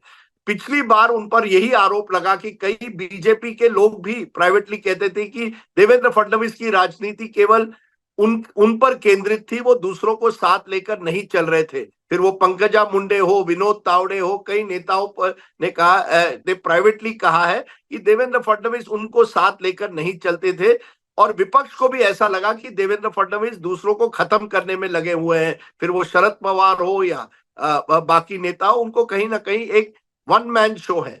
इस बार उनको दिखाना पड़ेगा कि वो सबको साथ लेकर चल सकते हैं। और आप जानिए, देवेंद्र फडणवीस ब्राह्मण होकर मराठा डोमिनेटेड राजनीति में ऑपरेट करना इतना आसान नहीं है। आज भी मराठा आरक्षण का जो मुद्दा है वो अभी भी ज्वलंत है। अभी भी आपको याद दिला दे कि मराठवाड़ा में पूरी तरह से देवेंद्र फडणवीस वहां जाकर कैंपेन नहीं कर पाए। औरंगाबाद में गए लेकिन बाकी इलाकों में नहीं गए। तो देवेंद्र फडणवीस के सामने महाराष्ट्र में पहली बहुत चुनौतियां हैं। अगर देवेंद्र फडणवीस एक 5 साल, अगले 5 साल सफल मुख्यमंत्री बनकर महाराष्ट्र को एक बार फिर एक अच्छे स्थान पर लाते हैं, जो डिक्लाइन हुई है आर्थिक दृष्टि से महाराष्ट्र में, उसको नंबर 1 पंक्ति में एक बार फिर लाते हैं, तो मुझे जरूर लगता है कि देवेंद्र फडणवीस को आप तब कह सकते हैं कि वो एक तरह से नेशनल लीडर की तरफ बढ़ रहे हैं। अभी तक उन्होंने कभी नेशनल लेवल पर कुछ किया नहीं, पर याद होगा आपको नरेंद्र मोदी ने भी कुछ नेशनल लेवल पर, वो कोई मंत्री नहीं बने थे जब वो प्रधानमंत्री बने। मुझे लगता है कि आरएसएस ने तय किया है कम से कम देवेंद्र फडणवीस को एक और मौका मिलना चाहिए अपनी एक छवि बनाने के लिए, अपना एक अस्तित्व बनाने के लिए, अपनी एक पहचान बनाने के लिए। अगले साल 100 साल हो रहे हैं आरएसएस के। आप सोचिए, नागपुर का एक लड़का जिसके फादर एमएलए थे, जो आरएसएस से जुड़ा हुआ है, वो मुख्यमंत्री महाराष्ट्र का है। ये आरएसएस के लिए बहुत बड़ी बात है। अब बाकी कौन लीडर्स है उस लाइन 50 प्लस में कौन है? Amit Shah is close to 60, इस साल वो 60 हो गए हैं। योगी आदित्यनाथ का नाम आता है। आपने शिवराज सिंह चौहान की बात की, जानिए शिवराज सिंह चौहान झारखंड में इंचार्ज थे हेमंत बिस्वा शर्मा से, वहां बीजेपी को हार मिली है। मुझे लगता है देवेंद्र फडणवीस जरूर अगर 5 साल महाराष्ट्र में अच्छी तरह से सफल तरीके से वहां कमान संभाल पाएंगे तो जरूर वो सेकंड लाइन लीडरशिप में आते हैं। सवाल यह है कि आज के ओबीसी करण की राजनीति में मराठा एक ब्राह्मण नेता कितने आगे जा सकता है, और ये देवेंद्र फडणवीस के सामने एक चैलेंज है कि सबको साथ लेकर अगर वो बढ़े तो he is a potential leader. जो मैंने इतने साल पहले, जब मैंने पहली बार उनको टीवी पर देखा था और मैंने उनको फोन किया था और कहा था you are a leader with a future, अब ये who knows what the future is. पर देखिए ना राजनीति कैसी बदलती है। 4-5 महीने पहले लोग कह रहे थे देवेंद्र फडणवीस की वजह से बीजेपी कमजोर हो गई, और आज वही लोग देवेंद्र फडणवीस की जय जयकार कर रहे हैं। मैं आपको बताऊं, एक शिंदे कैंप के नेता मुझे कह रहे थे यार हमारे नेता के बारे में भी कुछ बात करो, वो उन लाडकी बहन उनकी स्कीम थी, अब आप देवेंद्र फडणवीस को सब क्रेडिट दे रहे हो। तो महाराष्ट्र में ये भी होड़ है किसको कितना क्रेडिट देना चाहिए जीत के लिए। अजीत पवार के समर्थक समझते हैं अजीत पवार का भी श्रेय है, but I think next 2 to 3 year, 2 से 3 साल अगर देवेंद्र फडणवीस एक तरह से सक्रिय राजनीति महाराष्ट्र में एक अच्छी सरकार बना पाते हैं तो जरूर he is someone who will be in the race. मैं नहीं कहूंगा उनका नाम सबसे आगे है, but he will be in the race for that post की नरेंद्र मोदी के बाद कौन। ब्राह्मण सीएम बनाया गया तो पहली बार जब बनाया गया तो इतना प्रकट तौर पे नहीं था कि देवेंद्र फडणवीस ब्राह्मण नेता, और इस तरीके का एजिटेशन भी नहीं था। लेकिन अब जिस तरीके से मराठा आंदोलन हुआ और नेशनल लेवल पे एक जातिगत राजनीति हो रही है, जातिगत जनगणना की बात, नारे जो लगाए जा रहे हैं जिसकी जितनी भागीदारी उसकी उतनी हिस्सेदारी, इस स्थिति में ब्राह्मण सीएम बनना महाराष्ट्र के लिए और ऑब्जर्वर जाना, एक ऑब्जर्वर गुजरात का होना, विजय रूपाणी, जिसको लेकर के एक बड़ा एंटी गुजरात मूवमेंट भी चलाया गया महाराष्ट्र में थोड़े खाने में कि गुजरात सब कुछ जा रहा है, तो गुजरात का ऑब्जर्वर ब्राह्मण सीएम और शिंदे का भविष्य, इस पे मैं आपका टेक जानना चाहता हूं। देखिए, पहली बात यह है कि देवेंद्र फडणवीस कभी भी एक ब्राह्मण नेता के तौर पे नहीं जाने जाते थे, और ऐसे देखा जाए तो कोई, मुझे नहीं लगता है आज महाराष्ट्र में कोई भी अपने आप को ब्राह्मण नेता के एक मेन स्ट्रीम पॉलिटिक्स कर पाएगा। अगर आप एक्चुअली उनकी कॉन्स्टिट्यूएंसी भी देखेंगे नागपुर में, तो वहां पर भी 6% के आसपास ही ब्राह्मण है। अगर आप महाराष्ट्र के पॉलिटिकल लैंडस्केप को आप देखोगे, कास्ट के लैंडस्केप को, तो जो मराठा कुणबी कम्युनिटी है तो वो 31% कही जाती है।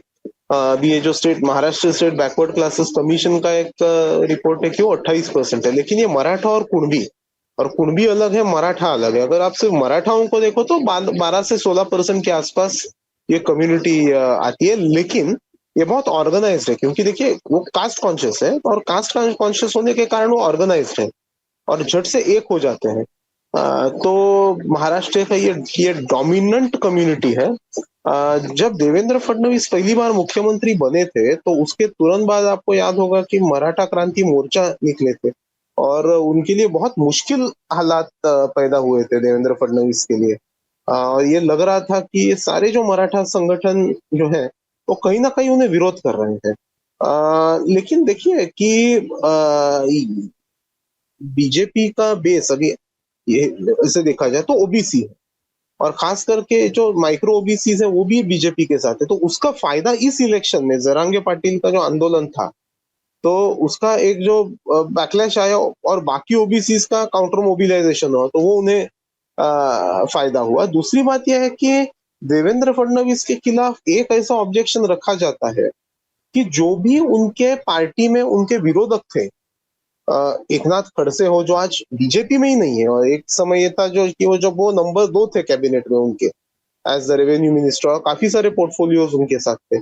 इतना ही नहीं, मैं आपको बताऊं कि जब 2004 से 2014 एकनाथ खड़से जब लीडर ऑफ ऑपोजिशन हुआ करते थे, तो फडणवीस साहब उनके नंबर 2 थे। तो वो चले, उनको सरकार से मंत्री पद का इस्तीफा देना पड़ा, वो सरकार से चले गए, आज वो बीजेपी में ही नहीं है। दूसरी बात है पंकजा मुंडे के खिलाफ भी काफी कंट्रोवर्सीज आई थी। चंद्रकांत दादा पाटिल जो थे, जिनके बारे में कहा जाता था कि वो एक डार्क हॉर्स हो सकते हैं चीफ मिनिस्टर के कुर्सी के लिए, उनके साथ भी वही हुआ। जो उस वक्त फाइनेंस एंड फॉरेस्ट मिनिस्टर थे सुधीर मुनगंटीवार, तो उनका नाम भी कंट्रोवर्सी में आया था। वो जो एक टाइगर्स थी यवतमाड़ में, तो उससे जब मारा फॉरेस्ट डिपार्टमेंट ने, तो उस वक्त तो फडणवीस साहब के जो भी विरोधक थे वो कहीं ना कहीं, मैं कहूंगा, कंट्रोवर्सीज में फंस गए थे। और ये उसमें काफी सारे लोग हैं जिन्हें एक पैटर्न दिखाई देता है। तो एक उनके खिलाफ क्रिटिसिज्म ये होता था कि जो बेसिकली एक जो बहुजन लीडरशिप है उसे उनकी पार्टी में कहीं ना कहीं उन्हें खत्म करने की कोशिश हो रही है बीजेपी में। तो ये क्रिटिसिज्म उनके खिलाफ कहा जाता था।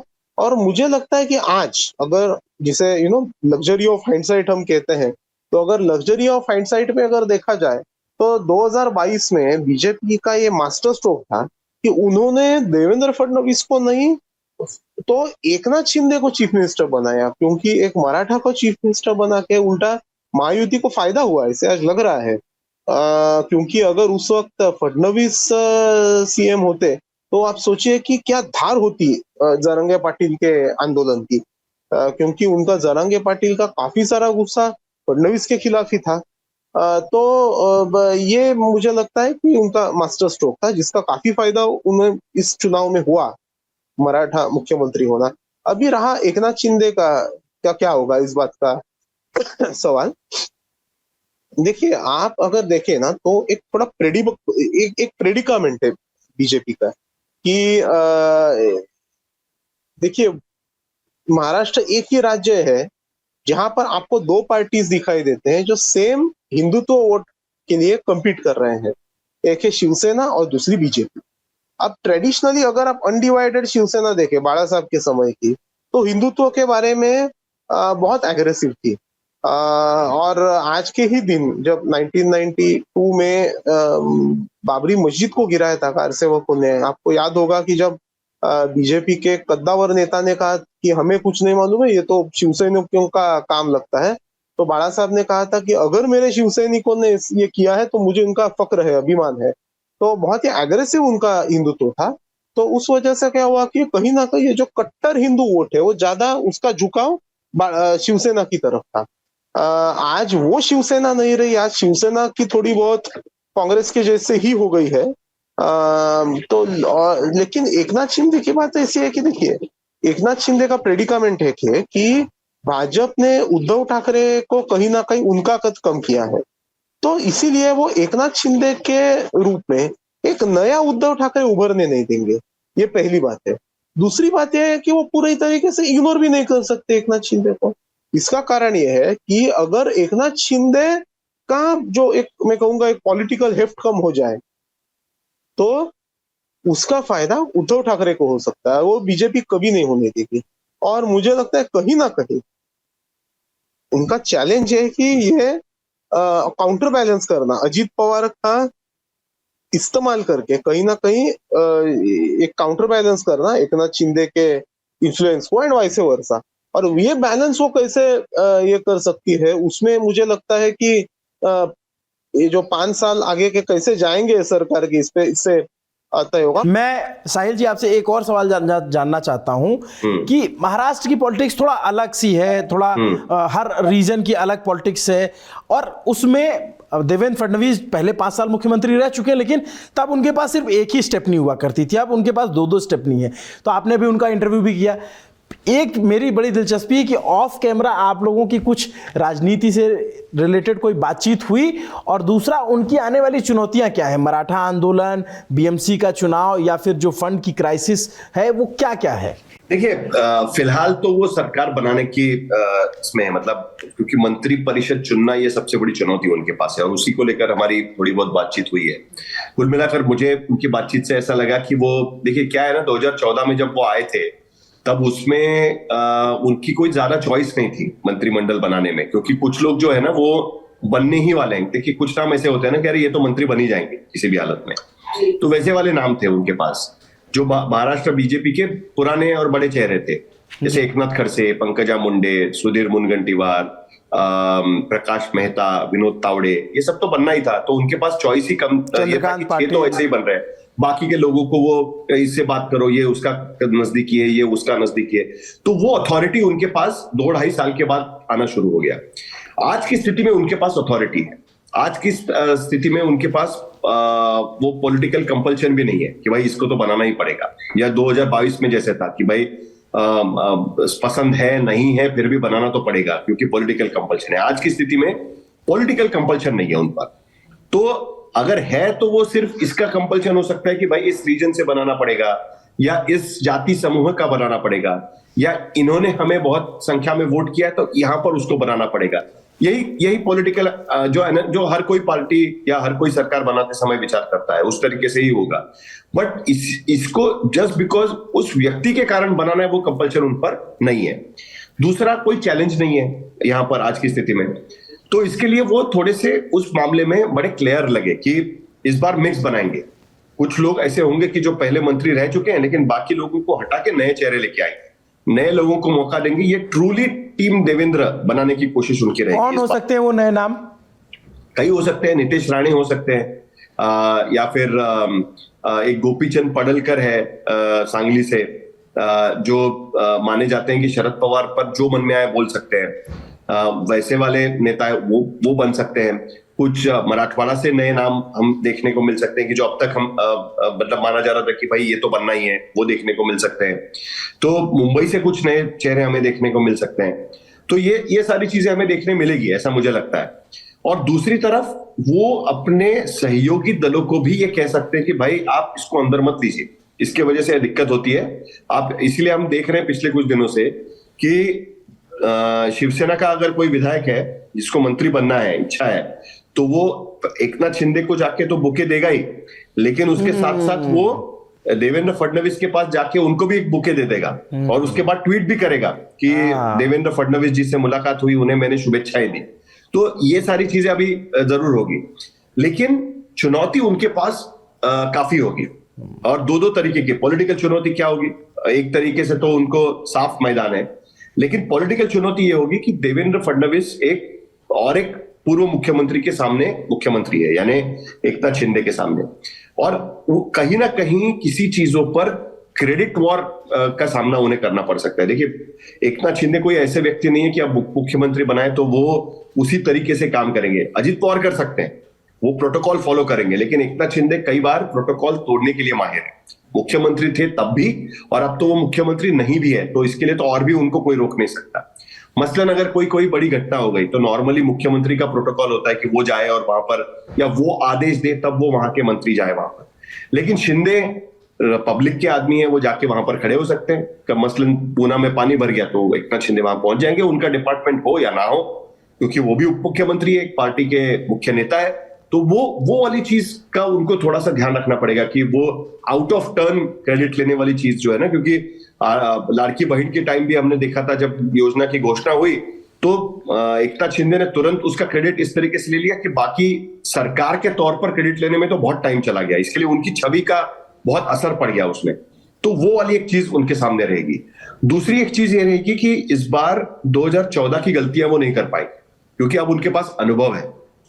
वो जिस तरीके की राजनीति 14 में देखी, क्योंकि तब नया नया बीजेपी का जोश था, इस बार उनको थोड़ा सा इंक्लूसिव सरकार चलानी पड़ेगी। थोड़ी सी भले उनके पास पूरी ताकत हो, तब भी इंक्लूसिव तरीके से उनको सरकार चलानी पड़ेगी। और नॉर्मली इंक्लूसिव तरीके से आप चलाते हो तभी आपका पॉलिटिकल प्रोग्रेशन भी उतना ठीक तरीके से होता है। एक निगेटिविटी जो है, नंबर्स आ गए हैं, वो सारी चीज है, लेकिन इंडिविजुअल निगेटिविटी को धीरे धीरे उनको खत्म करना पड़ेगा।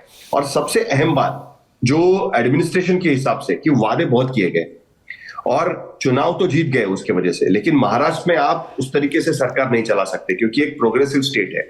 यहां पर लोक लुभावन घोषणाएं की है, उसके लिए पैसे की घोषणाएं की गई है। जैसे आज भी उन्होंने हमें बताया कि अभी क्या है ना, 2.25 करोड़ महिलाओं को लाभ मिल रहा है लाड़की बहन का, लेकिन अब स्क्रूटिनी होगी। देखिए वो सारी चीजें उनको करनी पड़ेगी। उन्होंने बोल दिया है अपने एकनाथ शिंदे ने कि भाई हम कर्ज माफी कर देंगे, लेकिन उसमें भी उनको वो स्क्रूटिनी लानी पड़ेगी। कई सारी योजनाओं की घोषणाएं कर दी गई है। भाई चुनाव था, जीतना था, तो जो मन में आया वो घोषणा कर दी, लेकिन उसको रैशनलाइज उन्हें करना पड़ेगा और वो सबसे बड़ा चैलेंज है, क्योंकि यही घोषणाएं लेकर लोगों के पास जाए। और आखिरी सबसे इंपॉर्टेंट बात कि जब बहुत ज्यादा बहुमत से सरकार आती है तब उतनी अपेक्षाएं भी लोगों की बहुत ज्यादा होती है, तो उन पर खरा उतरने की रिस्पॉन्सिबिलिटी भी बहुत ज्यादा बन जाती है। भले विपक्ष संख्या में कम है, लेकिन उसके बावजूद भी लोगों की अपेक्षाओं का भार इतना है कि देवेंद्र फडणवीस सब कुछ सुलझा देंगे। देखिए उनको 5 साल दूर रखा, अब उनकी वजह से कैसे नुकसान हो गया, अब वो सब, तो वो अपेक्षाएं का जो बोझ है वो भी उनके लिए एक बहुत बड़ी चुनौती रहने वाली है मेरे ख्याल से इसमें। मैं एक लास्ट कमेंट आपसे ये चाहता हूं कि आप देवेंद्र फडणवीस से इससे पहले भी मिले होंगे, जब पहली बार मुख्यमंत्री बने, जब 2 दिन के मुख्यमंत्री बने और जब नेता विपक्ष भी थे, डिप्टी सीएम भी थे। बॉडी लैंग्वेज में कितना चेंज नजर आया इस बार की मुलाकात में? देखिए बॉडी लैंग्वेज से लोगों को आंकना बड़ा मुश्किल होता है, क्योंकि आदमी सत्ता पर बैठने के बाद अलग होता है थोड़ा। और मैं तो उनको विधायक के तौर पर भी कई बार मिल चुका हूं, और विधायक से मुख्यमंत्री बनने तक का जो उनका सफर था वो क्विकली हो गया, क्योंकि वो कभी मंत्री नहीं रहे। तो उनका ग्रेजुअल प्रोग्रेशन नहीं, उन्होंने फर्स्ट स्टेप के बाद डायरेक्टली 10th स्टेप लिया था उस वक्त। तो लेकिन पिछले 10 साल में उसमें काफी बदलाव हुआ है। जैसे आज मैं उनको जब देख रहा हूं, जैसे उस दिन भी मैं स्टेज पर उनको देख रहा था, आज भी इंटरव्यू के समय में देख रहा था, उनके किसी भी बर्ताव में मुझे यूफोरिया नहीं नजर आया, जो 14 में कुछ हद तक नजर आ रहा था। दूसरा, 2014 में कुछ हद तक वो प्रेशर में नजर आ रहे थे, क्योंकि पहली बार उनको डायरेक्टली ये मौका मिल रहा था। इस बार वो थोड़े से काम क्वाइट नजर आते हैं, उनकी भाषा थोड़ी सी बदल गई, क्योंकि कई बार ये कहा गया कि देवेंद्र फडणवीस ये किसी को निपटा देते हैं करके। इस बार वो उस तरीके का अपना लेगेसी छोड़ना नहीं चाहते। और चौथा, मुझे एक बदल उनमें यह नजर आया कि दूसरी बार उनको यह मौका मिला, और बहुत कम लोगों को महाराष्ट्र में दूसरी बार मुख्यमंत्री बनने का मौका मिला है। ऐसे में अब वो शायद लेगेसी के बारे में सोच रहे हैं, क्योंकि अभी उनका नेचुरल प्रोग्रेशन भी शायद अगर होगा, और वो इस तरीके से राज्य को अपने साथ में रखने की कोशिश में सोच रहे हैं कि भाई किसी भी हालत में उनके रिप्लेसमेंट के बारे में सोचना बड़ा मुश्किल है। तो उस लिहाज से मुझे ऐसा लगा कि वो यूफोरिया में नहीं है, ज्यादा काम क्वाइट मुझे इस बार लगे 14 के मुकाबले और 19 के मुकाबले में भी। कोई हड़बड़ी नहीं चाहते वो। देखिए इस बार इसीलिए देखिए सबसे बड़ी बात हमने देखी कि भारतीय जनता पार्टी के विधायक दल की बैठक जो हुई वो पहली बार बिना किसी चिट्ठी के हुई है। जो भी था कैमरा के सामने लाइव टेलीकास्ट हो रहा था, तो कोई गेस वर्क, सूत्र, सोर्सेस, नाम उछालना, वो सारी चीज की जरूरत ही नहीं पड़ी। जो था वो सामने हो रहा था, तो वो एक अंडरलाइन उन्होंने करके रखा हुआ है। वो कामनेस, क्वाइटनेस, वो उसके वजह से है शायद, ऐसा मुझे लगता है। जी चलिए, बहुत दिलचस्प जानकारी दी। देवेंद्र फडणवीस डिप्टी सीएम थे तो वो इस इंतजार में थे कि वो सीएम बनेंगे। सीएम बनने का इंतजार किसे नहीं होता, शिंदे को भी होगा, लेकिन उनका इंतजार 5 साल लंबा होगा। क्या वो इतना इंतजार कर पाएंगे और कैसे वो तालमेल बिठाएंगे, ये भी देखने वाली बात रहेगी। महाराष्ट्र से लौट कर आते हैं दिल्ली, वो दिल्ली जो देश की सियासत का केंद्र है। देश की सियासत का केंद्र देश का संसद, और उस संसद में क्या कुछ चल रहा है, शीतकालीन सत्र में जो अब तक दिखा और जो नहीं दिखा, जो बंद कमरे की बैठकें हुई, मुलाकातें हुई, उन सब पे बातचीत करने के लिए बीजेपी के खेमे का हाल बताएंगे वरिष्ठ पत्रकार हिमांशु जी, जिनको सौरभ जी के मुताबिक वो वरिष्ठ खेल प्रशासक भी हैं, और कांग्रेस के खेमे का, इंडिया गठबंधन के खेमे का हाल बताने के लिए हमारे साथ आदेश जी जुड़े हैं। सत्ता पक्ष की तरफ से शुरू करते हैं। हिमांशु जी, संसद पिछले पहले एक हफ्ते चल नहीं पाई और फिर कहीं जाकर के सामंजस्य बिठा, लेकिन फिर भी वो तारतम्यता दिख नहीं रही है। क्या कुछ चल रहा है आपकी, जो हमें कैमरे पे दिख रहा है बहस में, उसके अलावा तमाम पार्लियामेंटेरियन से मुलाकात भी होती होगी, कुछ बताएंगे? 23 तारीख को जब संसद सत्र की नतीजे आए और 25 तारीख से हम सब जानते हैं कि संसद सत्र की शुरुआत हुई, और उसके बाद जो है 26 तारीख को जो है वो संविधान दिवस के 75 वर्ष पूरे होने का जो कार्यक्रम था वो हुआ, और उसमें तमाम सभी सत्ता पक्ष और विपक्ष के सांसदों ने उसमें भाग भी लिया। लेकिन एक चीज आपको समझनी होगी, विपक्ष चाहता था कि कुछ मुद्दों पर डिबेट हो जाए।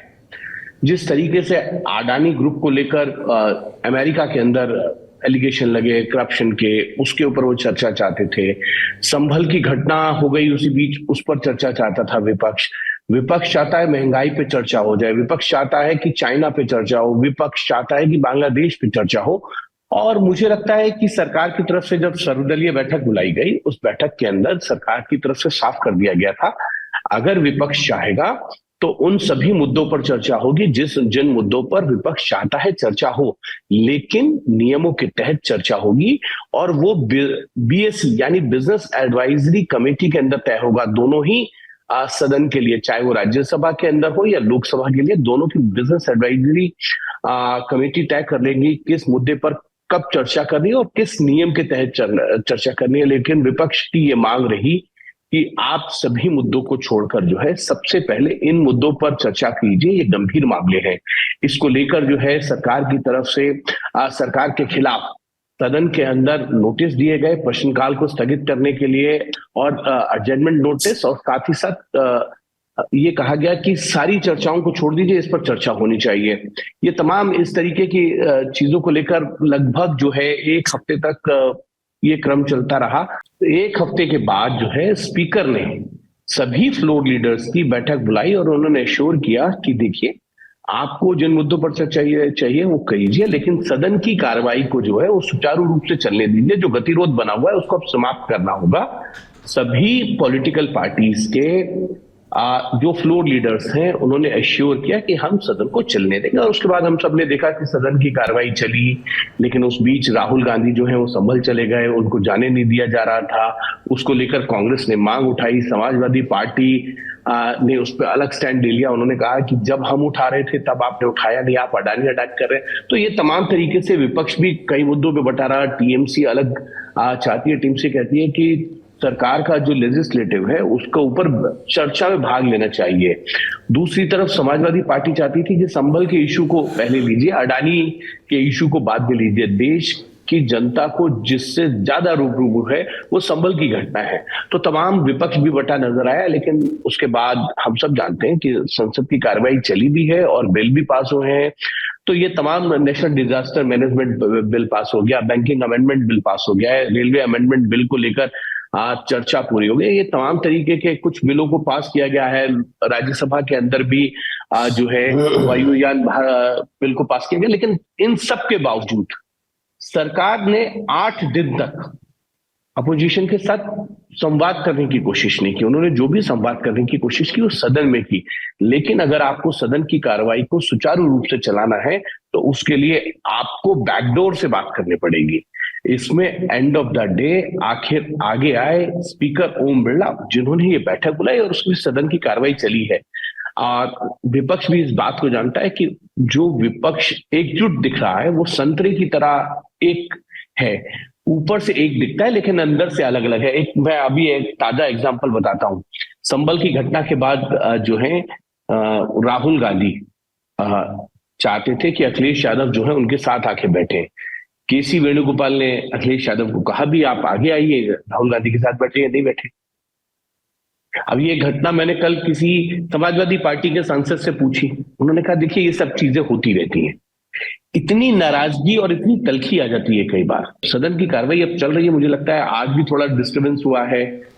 जिस तरीके से अडानी ग्रुप को लेकर, चर्चा को लेकर उन्होंने कहा कि चर्चा हो जाए, संभल पे चर्चा हो जाए, तमाम इस तरीके के इशू को लेकर विपक्ष अभी भी जो है वो बहस कर रहा है। कल जिस तरीके से राहुल गांधी को लेकर कमेंट हुआ, उसके बाद से और ज्यादा जो है मामला बढ़ा है। लेकिन मुझे लगता है अगले हफ्ते फिर से जो है सदन की कार्रवाई चलेगी और सरकार किसी तरीके से विपक्ष को मनाने की कोशिश करेगी कि आप आइए और चर्चा पे भाग लीजिए। विपक्ष वाला तो हम आदेश जी से भी पूछेंगे।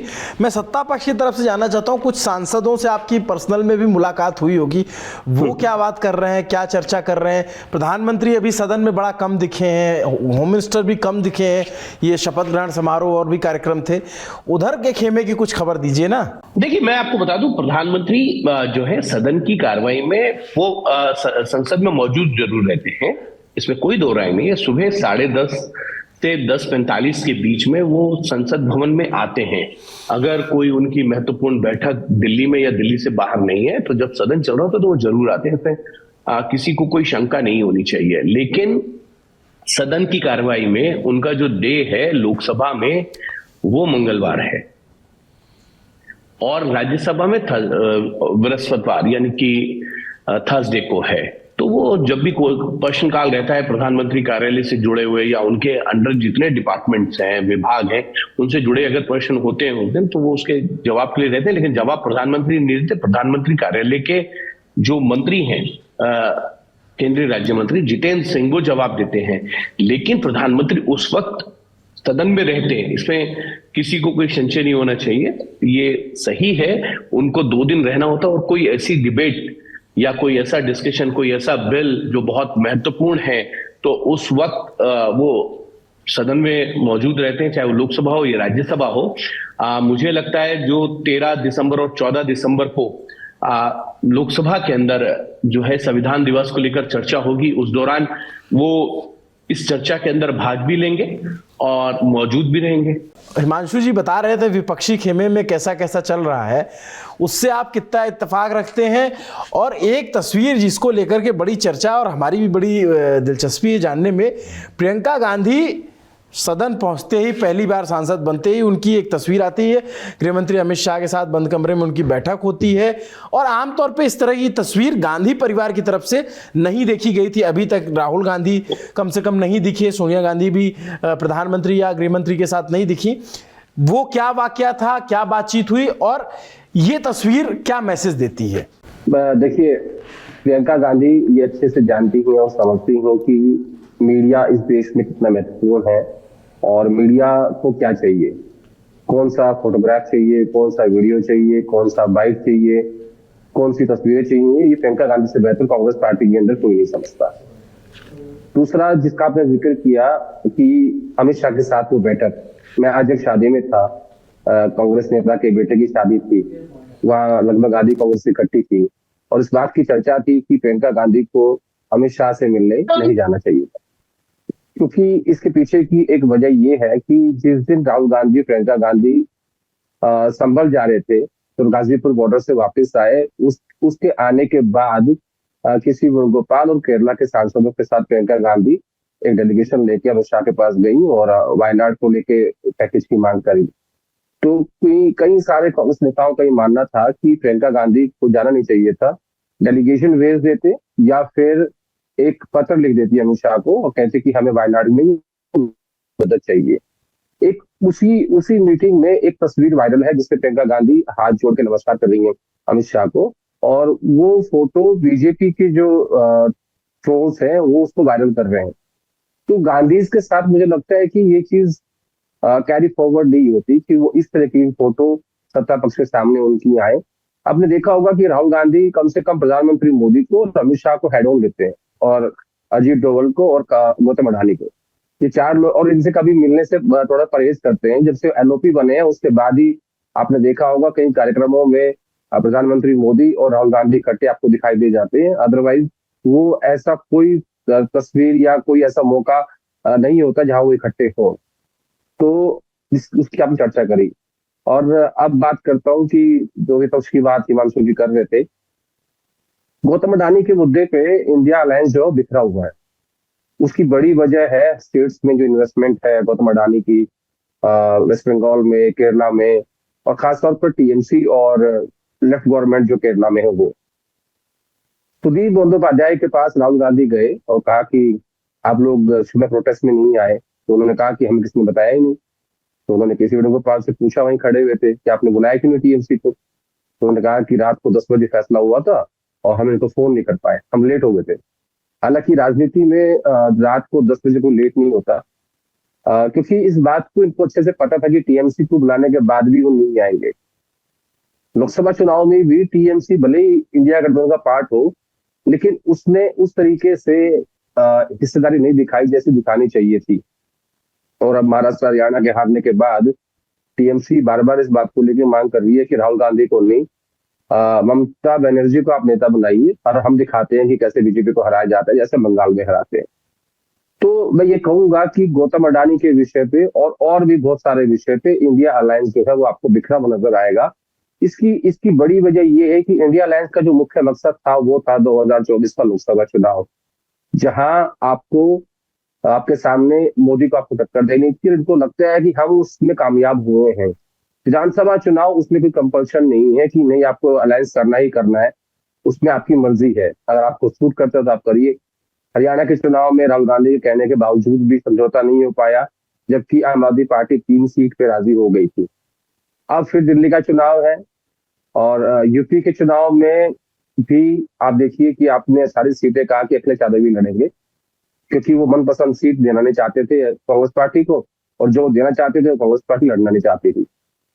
अब दिल्ली का चुनाव है, अब ये देखा जा रहा है कि अगर ट्रायंगुलर फाइट होती है दिल्ली के अंदर तो उसमें बीजेपी को बहुत बढ़त मिलेगी, फायदा मिलेगा।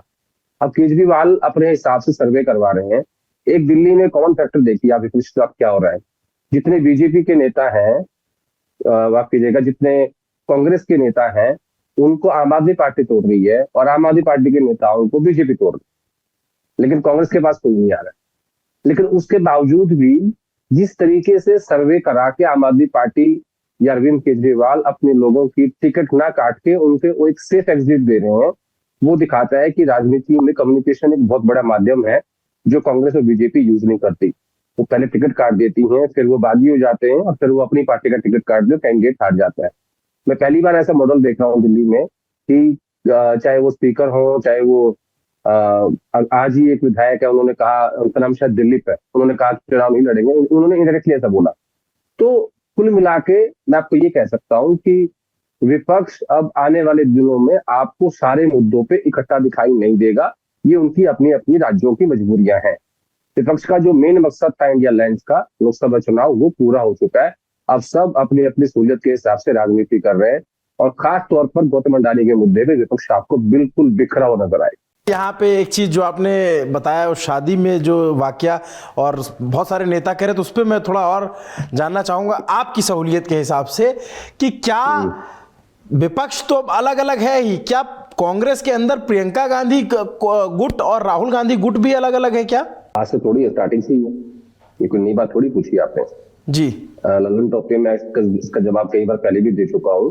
प्रियंका गांधी के जो नेता हैं वो अलग हैं, जैसे मैं गिनवा देता हूँ आपको, भूपेंद्र सिंह हुड्डा, सचिन पायलट, भूपेश बघेल, डीके शिव कुमार, रेवंत रेड्डी और सुखविंदर सिंह सुक्खू, ये और उनके जो सेक्रेटरीज हैं, और राहुल गांधी के पास है वेणुगोपाल, रणदीप सिंह सुरजेवाला, मानिक टैगोर, प्रवीण चक्रवर्ती, ये ऐसे लोग। तो वो हमेशा चीजें बटी रहती हैं और परिवार ने हमेशा अपना जो काम है उसको डिफाइन कर रखा है। और मैं हमेशा कहता हूँ कि प्रियंका गांधी जो है वो अपने भाई के लिए क्राइसिस मैनेजमेंट करती हैं।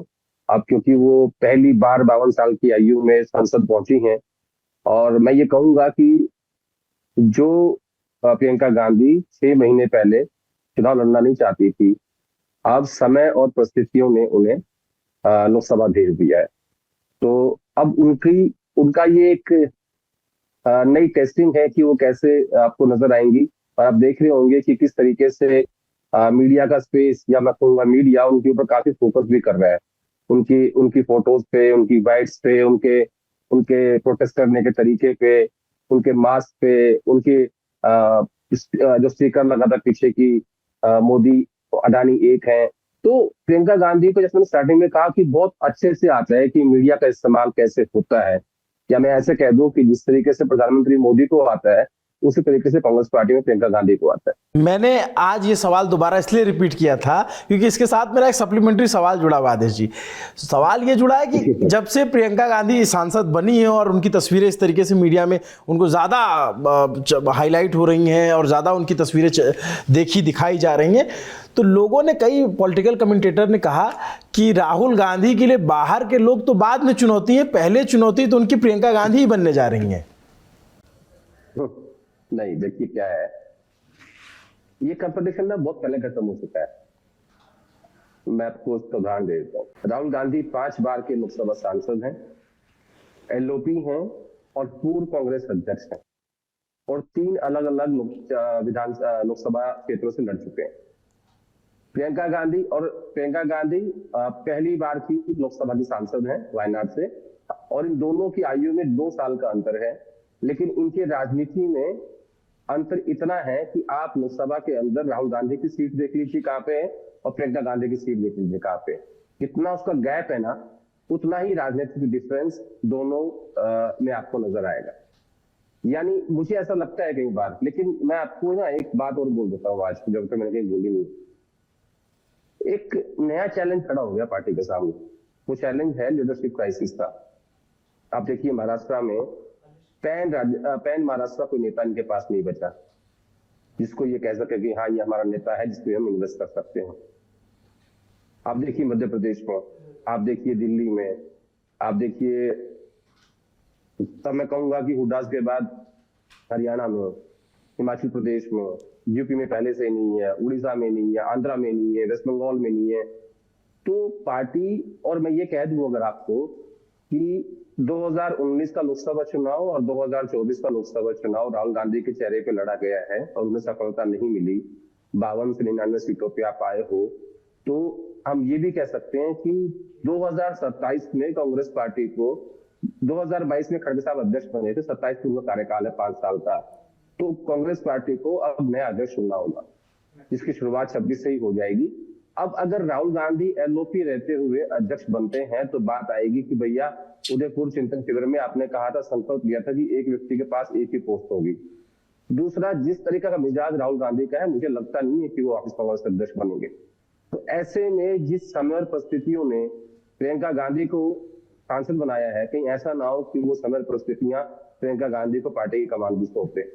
इसके पीछे की वजह है, इसके पीछे की वजह मैं ये मानता हूं कि अगर गांधी ने एक बार फिर गांधी परिवार से बाहर के व्यक्ति को अध्यक्ष बनाया, तो मुझे लगता है कि उनके हाथ से पार्टी का कंट्रोल जो है वो छूट जाएगा। जो किसी भी कंपनी का सीईओ नहीं चाहेगा कि उसकी कंपनी पे उसका कंट्रोल कम हो, नंबर 1। नंबर 2, राहुल गांधी क्योंकि अध्यक्ष रह चुके हैं, एलओपी हैं, अब वो चाहेंगे कि कम से कम घर में ही कंट्रोल रहे। अब आपको ना एक याद दिलाता हूँ, एक चीज बहुत रेलिवेंट है। जब लोकसभा चुनाव के रिजल्ट आए 24 के, 99 सीट आई, आप हारे, उसके बावजूद गांधी परिवार यानी सोनिया गांधी, राहुल गांधी, प्रियंका गांधी कांग्रेस दफ्तर में आए और उन्होंने विक्ट्री का साइन दिखाया ऐसे उंगली करके कि हम जीत गए। अब वो जीत क्या थी? वो जीत थी कि आपने मोदी को 240 पर रोक दिया। तो आप दूसरे की हार में अपनी जीत ढूंढ रहे थे, आप खुद भी हारे, आप कह रहे कि वो उनको भी हमने रोक दिया। दरअसल वो ये नहीं था। आप सोचिए, उससे 2 साल पहले जब G23 का ग्रुप बना था और सारे बड़े नेता इकट्ठे हो गए थे, पार्टी के अंदर आवाज उठी थी, उससे पहले ही गांधी परिवार ने ये कहकर सेलिब्रेट कर लिया कि नहीं, हमने तो बीजेपी को, मोदी को 240 पे रोक दिया। तो अब मुझे ऐसा लगता है कि अब गांधी परिवार ऐसी परिस्थिति में एक बार फिर से किसी बाहर के व्यक्ति को अध्यक्ष नहीं बनाएगा। और खड़गे साहब को अगर छोड़ दूं तो दूर दूर तक नजर नहीं आता जो ऐसा लॉयलिस्ट हो कि जैसे भरत ने भगवान राम को खड़ा हो रख के वेट किया 14 साल तक, ऐसा नजर नहीं आता दूर दूर तक। एक का इम्तिहान लिया था अशोक गहलोत का, हमेशा कहते थे कि मेरा इस्तीफा तो सोनिया गांधी के पास रखा हुआ है, एक बार मांगा तो बगावत हो गई थी। तो परिस्थितियां और राजनीतिक परिस्थितियां और समय मुझे ऐसा बता रहा है, हालांकि 3 साल लंबा परिश्रम नहीं हो पाता है राजनीति में, लेकिन ऐसा लग रहा है कि प्रियंका गांधी की तरफ चीजें जाती हुई दिखाई दे रही। मेरे ही सवाल के जवाब में आपने ना कहते हुए हाँ की तरफ इशारा भी कर दिया। आप एक बार बता रहे हैं कि उनकी सीट पीछे है, उनका एक बार की सांसद है, और हमने देखा है हाल फिलहाल में ही कि कितने तो एक बार के विधायक मुख्यमंत्री बन गए और 8-8 बार के विधायक धरे धरे रह गए, और फिर आपने कहा कि अध्यक्ष भी बन सकती हैं। तो संभावनाएं हैं, राजनीति में संभावनाओं से इनकार नहीं कर सकते। और मैंने नहीं, आपने दोनों में डिफरेंस नहीं समझा। मैंने क्या कहा? मैंने पहले आपको यह बताया कि राजनीति में कितने सीनियर राहुल गांधी हैं और कितनी जूनियर प्रियंका गांधी। बिल्कुल, मैंने पहली बात तो ये बोली, और मैंने दूसरी बात ये बोली कि कौन सी परिस्थितियां ऐसी हैं जो प्रियंका गांधी को कांग्रेस की अध्यक्ष की कुर्सी की तरफ लेके जा रही हो। मैंने उसको एक्सप्लेन किया।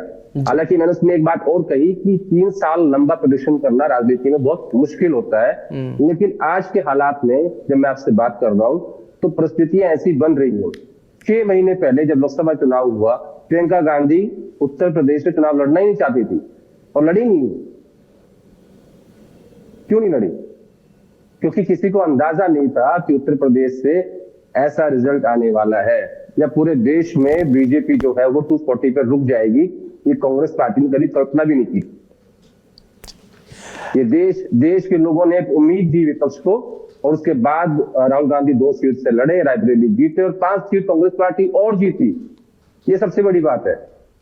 और समाजवादी पार्टी का प्रदर्शन, ये सबसे बड़ी बात है।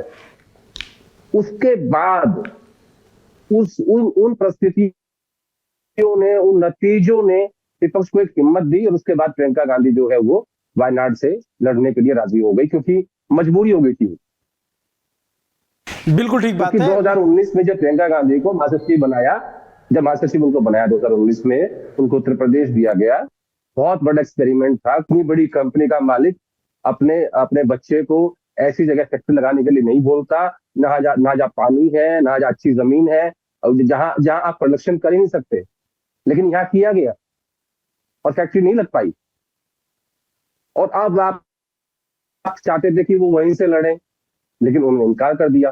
तो मैं वो कह रहा हूं कि राजनीति में समय बहुत महत्वपूर्ण होता है, परिस्थितियां क्या बनती है वो बहुत महत्वपूर्ण होता है। इसीलिए मैं आपको 3 साल आगे की बात कर रहा हूं। मैं इसी बात को आगे बढ़ाते हुए मैं हिमांशु जी के पास एक सवाल लेना चाहूंगा।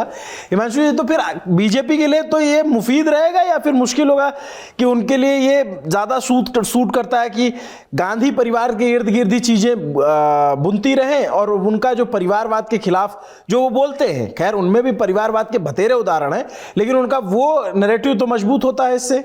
गांधी परिवार के आसपास जितनी कांग्रेस की राजनीति रहेगी, यानी कि वो फ्रंट पे कांग्रेस को में गांधी परिवार को रख के चलेंगे, तो उसका नुकसान होता है। आप चाहे 14 का चुनाव देखिए, 19 का देखिए, 24 के चुनाव में खड़गे भी नजर आए, और फिर जिस तरीके से इंडिया ब्लॉक को एकजुट करने की एक कोशिश की गई, उसका बेनिफिट कांग्रेस को भी मिला, और उसमें एक अच्छा कहे तो एक अच्छा उन्होंने स्कोर कर लिया। आप 52 से उठकर 99 पे आ गए। खैर 100 के आंकड़े को पार नहीं कर पाए। खैर बहरहाल जो बात अभी आदेश कह रहे थे, उसमें मैं अगर 2-3 एग्जांपल दे दूं, जैसे आदेश कह रहे थे कि प्रियंका गांधी मिलने गई गृह मंत्री अमित शाह से लेकर में, उसमें कांग्रेस के जो कार्यकर्ता और नेता हैं उनके व्यूज हैं कि उनको नहीं मिलना चाहिए था, क्योंकि वो गांधी है। अगर यही रहेगा तो ये मुझे लगता है ये कहीं ना कहीं डेंट करता है। आपको अपनी कॉन्स्टिट्यूएंसीज के लिए काम कराना है तो जाना ही पड़ेगा। लाल कृष्ण आडवाणी जब विपक्ष में आए 2004 के बाद, तो वो भी गए मनमोहन सिंह के पास, सुषमा स्वराज गई होंगी, अरुण जेटली गए, तमाम नेता, प्रधानमंत्री नरेंद्र मोदी जब मुख्यमंत्री थे वो भी जाया करते। आपको अपनी कॉन्स्टिट्यूएंसीज के लिए, अपने राज्य के लिए अगर कोई बात करनी है, कोई पैकेज चाहिए, कोई और चीज है, तो उसके लिए आपको जाना ही पड़ेगा, मिलना ही पड़ेगा। और वो स्वाभाविक है, संसद भवन के अंदर गृह मंत्री हैं, उनको एक स्पेशल पैकेज चाहिए। उन्होंने भी, गृह मंत्री ने भी कहा कि कल तक मैं आपको बताता हूं कि वहां की राज्य सरकार की तरफ से क्या हमारे पास जो है वो मांग की गई है।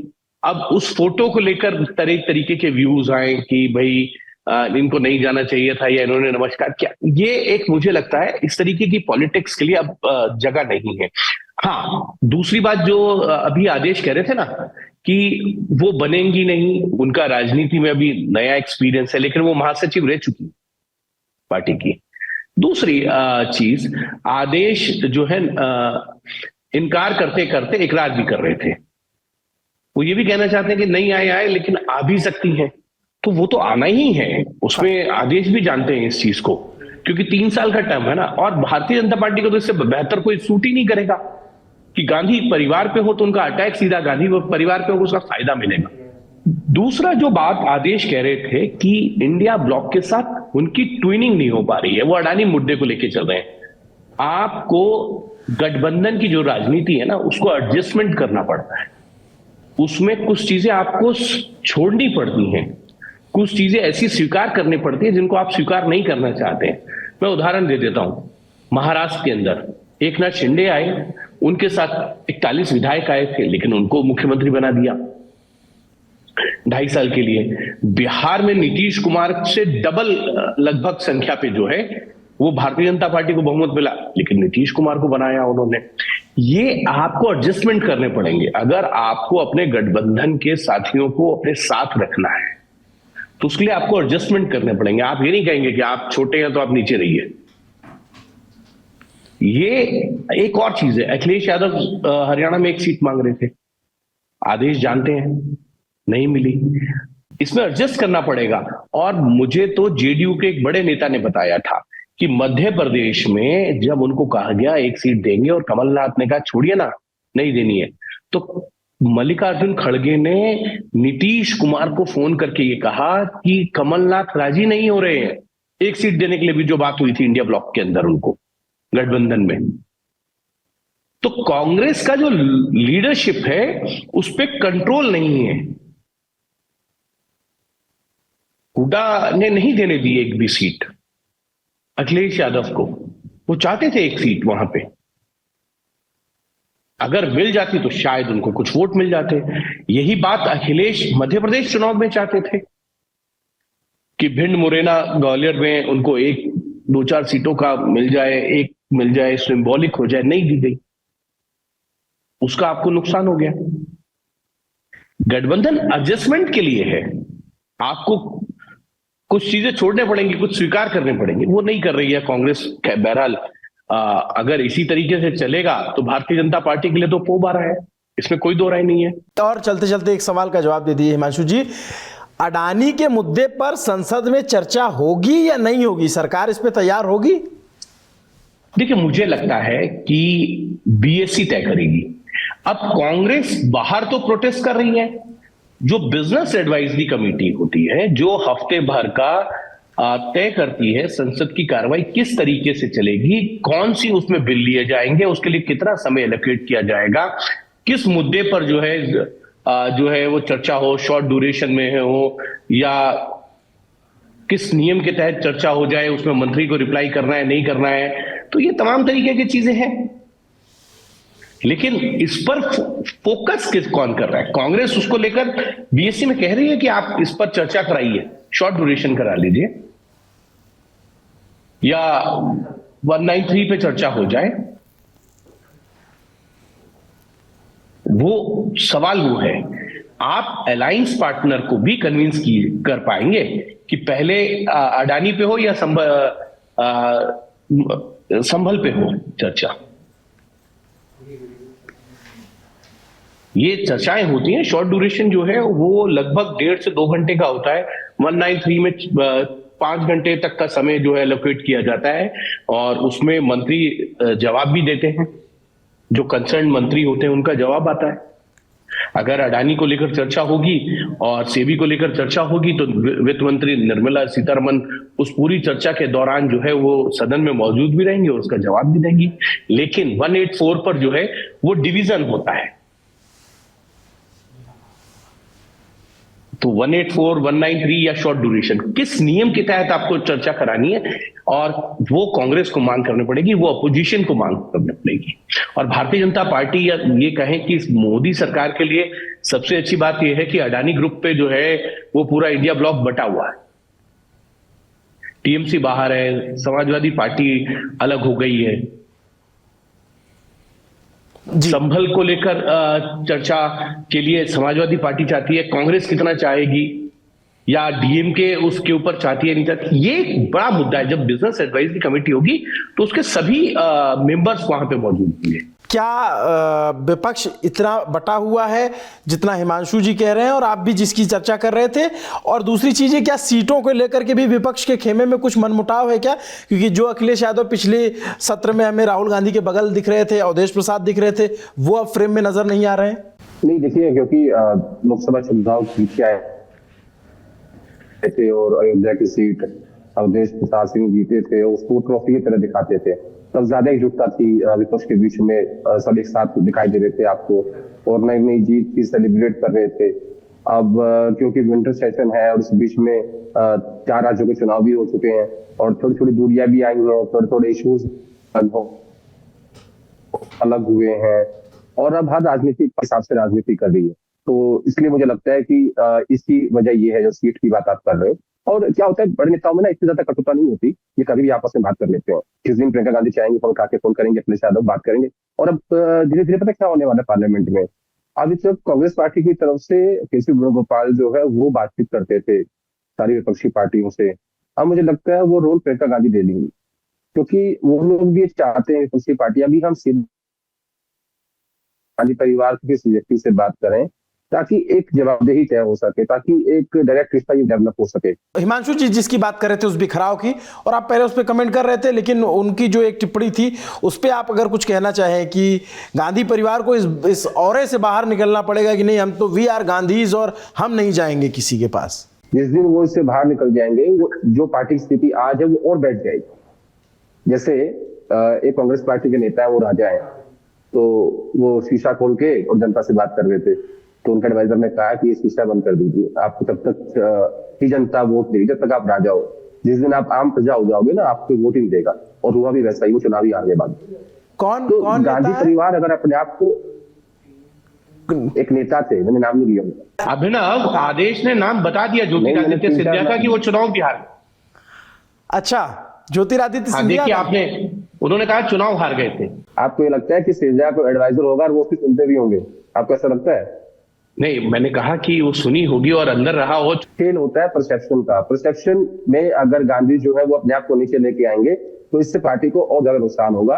और जो थोड़े बहुत नहीं कहूंगा, बल्कि 13 करोड़ 67 लाख वोट इस बार कांग्रेस पार्टी को मिले हैं, तो वो जो वोटर है वो उसकी संख्या में और कमी आ सकती है। तो आप ये बात कहेंगे तो मैं सवाल ऐड कर दूंगा कि क्या प्रियंका गांधी गांधी परिवार और कांग्रेस का नुकसान कर रही हैं?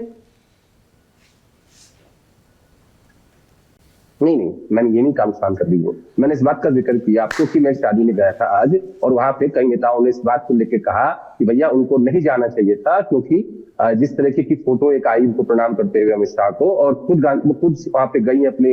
लेकिन ये तो सामान्य शिष्टाचार वाली चीज हो गई, इसमें तो क्या भाई, देश के गृह मंत्री हैं, आप बतौर सांसद जा रहे हैं मिलने। क्या होता है राजनीति में, एक व्यू होता है, एक कार्यकर्ता का होता है, एक नेता का होता है, और हमारा भी होता है जब आप और हम बात करते हैं। तो जब आप मुझसे ये पूछ रहे हैं, आपने मुझसे सवाल पूछा, मैं आपको उसके जवाब में ये बता रहा हूँ कि शिष्टाचार भेद ठीक है, होनी चाहिए। देश के गृह मंत्री से कोई दिक्कत नहीं, आपके देश की जनता ने आपको चुन के भेजा है, तब आप देश के गृह मंत्री हैं, ठीक है। इसीलिए बीजेपी 15 साल से टर्म उनको मिला है। लेकिन मैंने ये बताया आपको कि पार्टी के अंदर इस बात को लेकर 2 विचार है। कईयों का कहना है कि नहीं, क्या फर्क पड़ता है अगर अपने क्षेत्र के लिए गई है तो।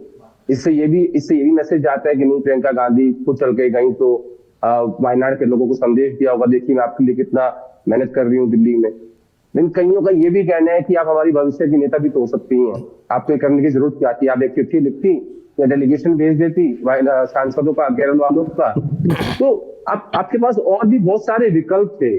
तो ये पार्टी के अंदर एक चर्चा है, मैं उसकी बात कर रहा हूँ, ये मेरे विचार नहीं।